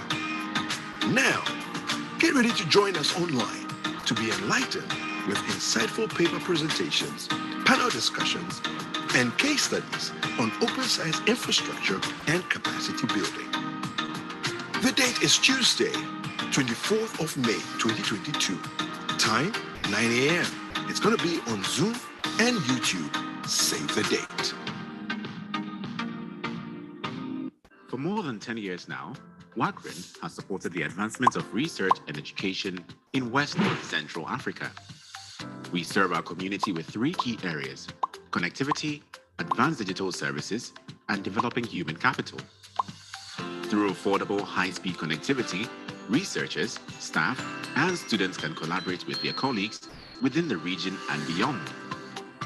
Our video conferencing tool has come in handy in the COVID-19 pandemic period to support academic continuity. The tool is connecting thousands of students with their lecturers and academic supervisors and keeping administrative work going through online meetings. With EduRoam, learning is exciting. Through this authentication service, students can securely connect to available Wi-Fi when they visit other institutions across the world. EduID allows students and researchers to log into and access web-based services anywhere in Africa by using their home institution credentials. No need for re-registration or request for permission. National RENs and their member institutions can access WACREN security and hosting services. Our modern infrastructure and capacity ensure that subscribers get the best of both services at affordable rates with high reliability. Network Operations Center as a Service, NOCAS, is designed for national RENs and R&D organizations looking for constant and effective monitoring and maintenance of their networks. WACREN has publicly scheduled and on-demand capacity building sessions for the brains and hands that handle the national and campus networks in the region. Over the years, users and beneficiaries of our network, services and capacity sessions have created value for their communities and by extension, the society.